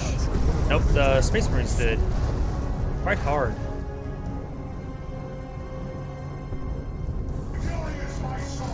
Next Assassin looks like they're fully kitted out. Also an upgrade of the assault armor, gaining charge and health regen. And cybernetics enhancement. Let's remove that one. Modified increase by biotics. Increases energy by 20, energy regen by 0.2. Unlocks rapid reflexability, reduces the cooldowns and heals the Evosaur. Okay, reasonable. The 0.2 energy regen seems really, really small. Mortar Barrage now raining on in, does press these forces. Knocking back on the Tactical Marines. Whirlwind Barrage knocking back all these forces as well. Looks like the Mech Boy here does get forced back. All the Mech Boy's forces are falling back. Rhino still being a very, very big problem for this Tech Marine, however. Both the Tech Marines are very, very low in power. In fact, they have no power generation really whatsoever bar at this power point. So one of these players needs to recapture this point here. Looks like the Scout's going to be trying to do that now. Plasma Cannon Devastator forces back the Strike Squad. This power point has been, or is under siege. Both players are going to be on tier. All players are going to be just on tier 2 for a long time. Looks like the other Tech Marines going for a Plasma Cannon Devastator. Only costs 20 energy, so pretty cheap.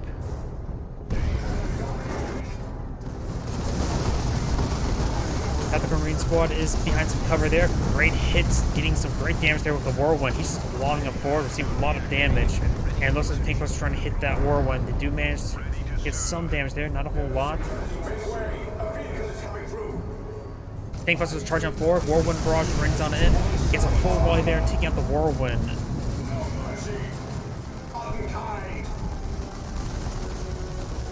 Looter Squad does force back the Tactical Marine Squad. And this power point's being recaptured up now. Looks like the Evosaur Assassin is going for a Vindicare Assassin. And you do also have stick bombers employed out by the Mech Boy. Oop. Okay, all the Tactical Marine Squads are still alive. The Evosaur Assassin is currently down. Plasma Cannon does find a direct hit there on the garrison. He may, or not the garrison, the wall. Maybe just try and clear that up.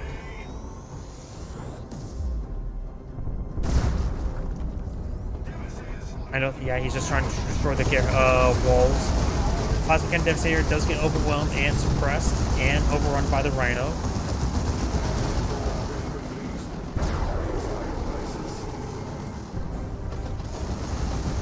First squad of Stern Guard veterans now deployed on the field. Do got some good hits there on this Tech Marine Squad, does forcing it back. Over here, do got the Scout Squad being forced back. Got the Marine Squad's getting some good damage there on the Strike Squad. A grenade looks like largely missed that wipe there on the Vindicare Assassin, who had only 10 health remaining. All these forces now falling back. Plasma Cannon Devastator still trying to destroy these walls. His forces falling back. Got stick bombs, burners, a whole bunch of everything there.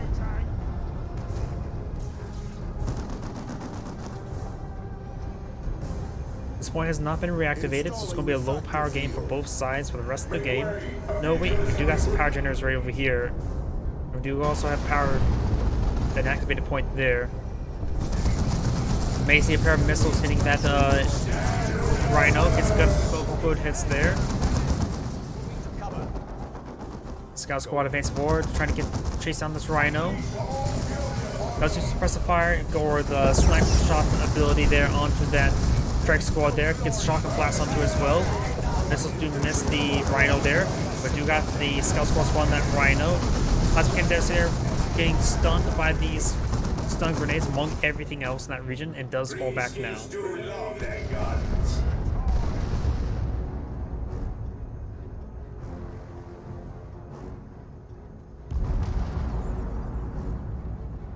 Vindicare Assassin does decapture that requisition point. We have 300 points remaining. I'm not sure being pulled out there. Another Tactical Marine Squad? Okay. Quite a bit of Tactical Marine Squads. You got a lot of stick bombs right there, stunning a lot of forces. Shotguns advancing forward. Ludus may receive a knockback there, but does not. Plasma Cannon Devastator being forced back once again. Does drop out there with the Mortar Barrage. And all these forces are now falling back. Tech Marine does go down there. These Tactical Marine Squads get forced back as well. Ready to serve, brother.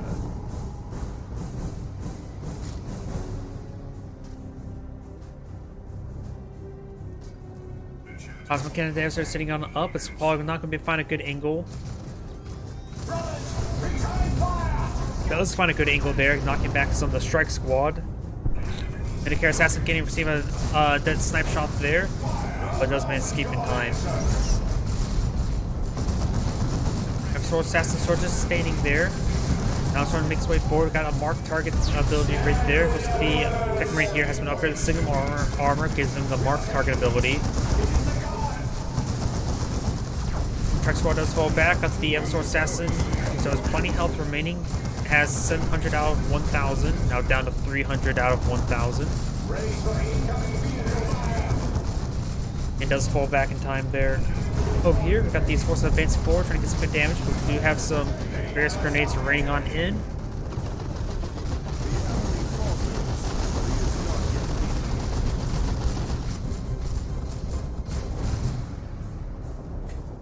Orcs now falling back, getting a weird boy deployed on the field, and now the Tech Marine's trying to capture up this point.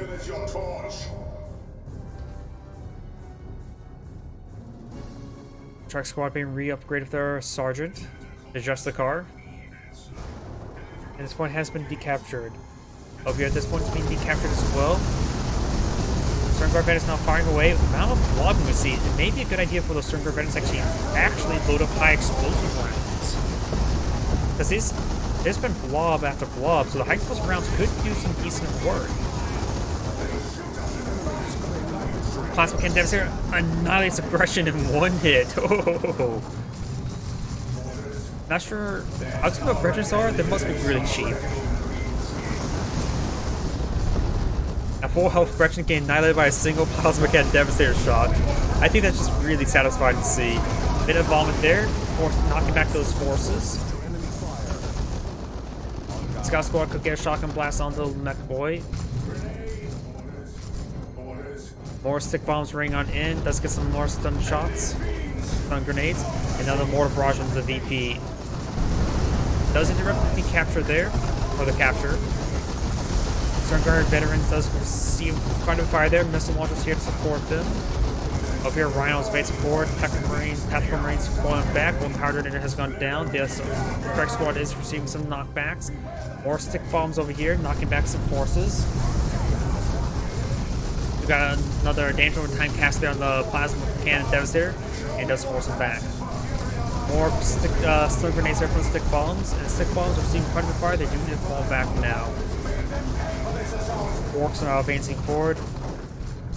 The tide of battle turns toward the righteous.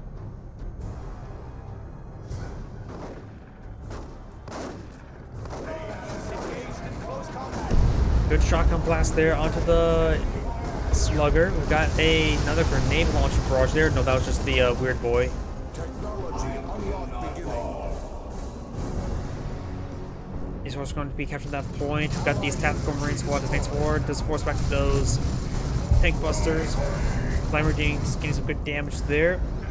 And these tactical marine squads are falling back. Looks like this player is down to just 2 tactical marines. Going for tier 3 now. He has a lot of red points, so an orbital strike is possible. In fact, a lot of players have a lot of red points, except for the mech boy, who has no red points remaining. And now both the tech marines are going for tier 3. That could bring on multiple orbital strikes. Stick bombs now raining on in. And great damage there. More stick bombs now raining on in.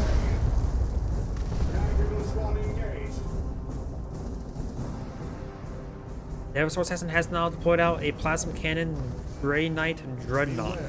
The enemy has Both these tactical marines have missile launchers as well. That Vindicator Assassin, however, gains some good, reliable damage throughout the entire game. Strike Squad do take out that power generator. enemy fire. The enemy is capturing one of our victory points. Stick bombs now raining, throw some grenades on in, even blocking down that Plasma Cannon Devastator.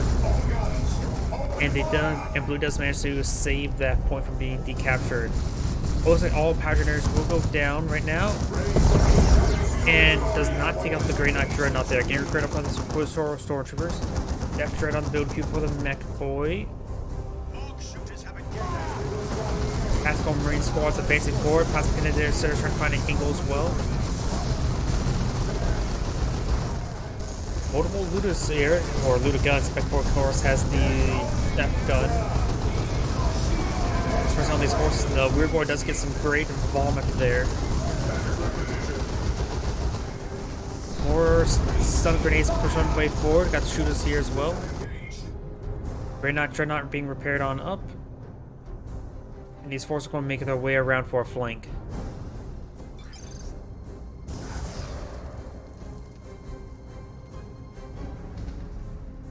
SM, I think.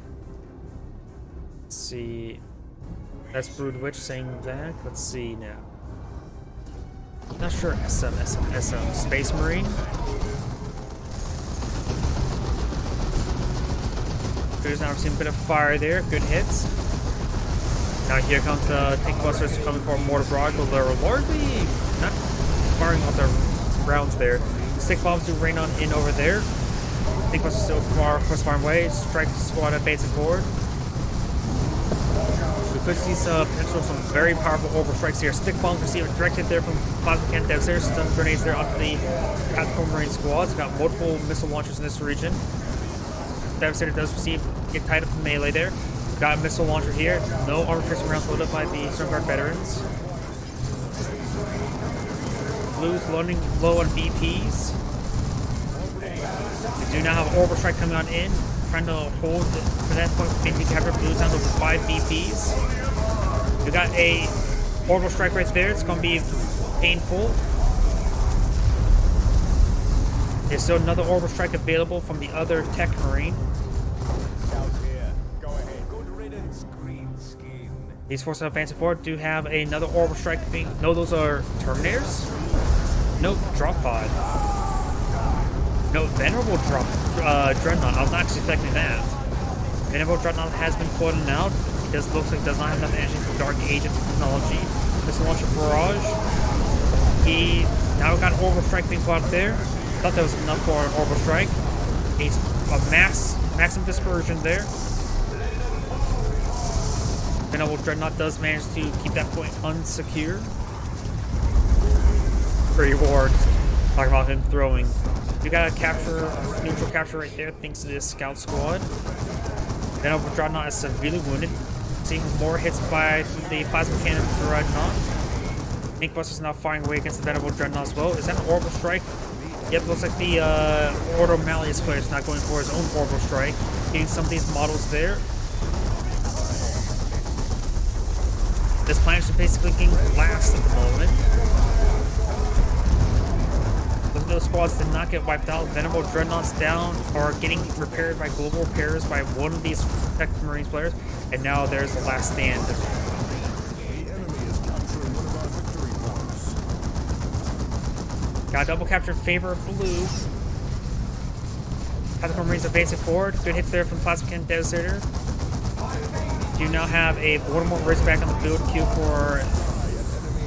And got another. Okay, Tactical Marine and another Venerable Dreadnought. All points are currently neutralized. This point has been neutralized. This point's been neutralized, and this point has been neutralized as well. Now I got a single capture in favor of red that maybe at the end of the game, this squad here capturing the VP, he cannot pull it off. And blue does not manage to get the point recaptured in time. This is Angrade saying thank you for watching, and on to the next replay. Though I mentioned beforehand, that's going to be my last replay for tonight. So everyone, thank you for watching, have a good evening, get some good rest, and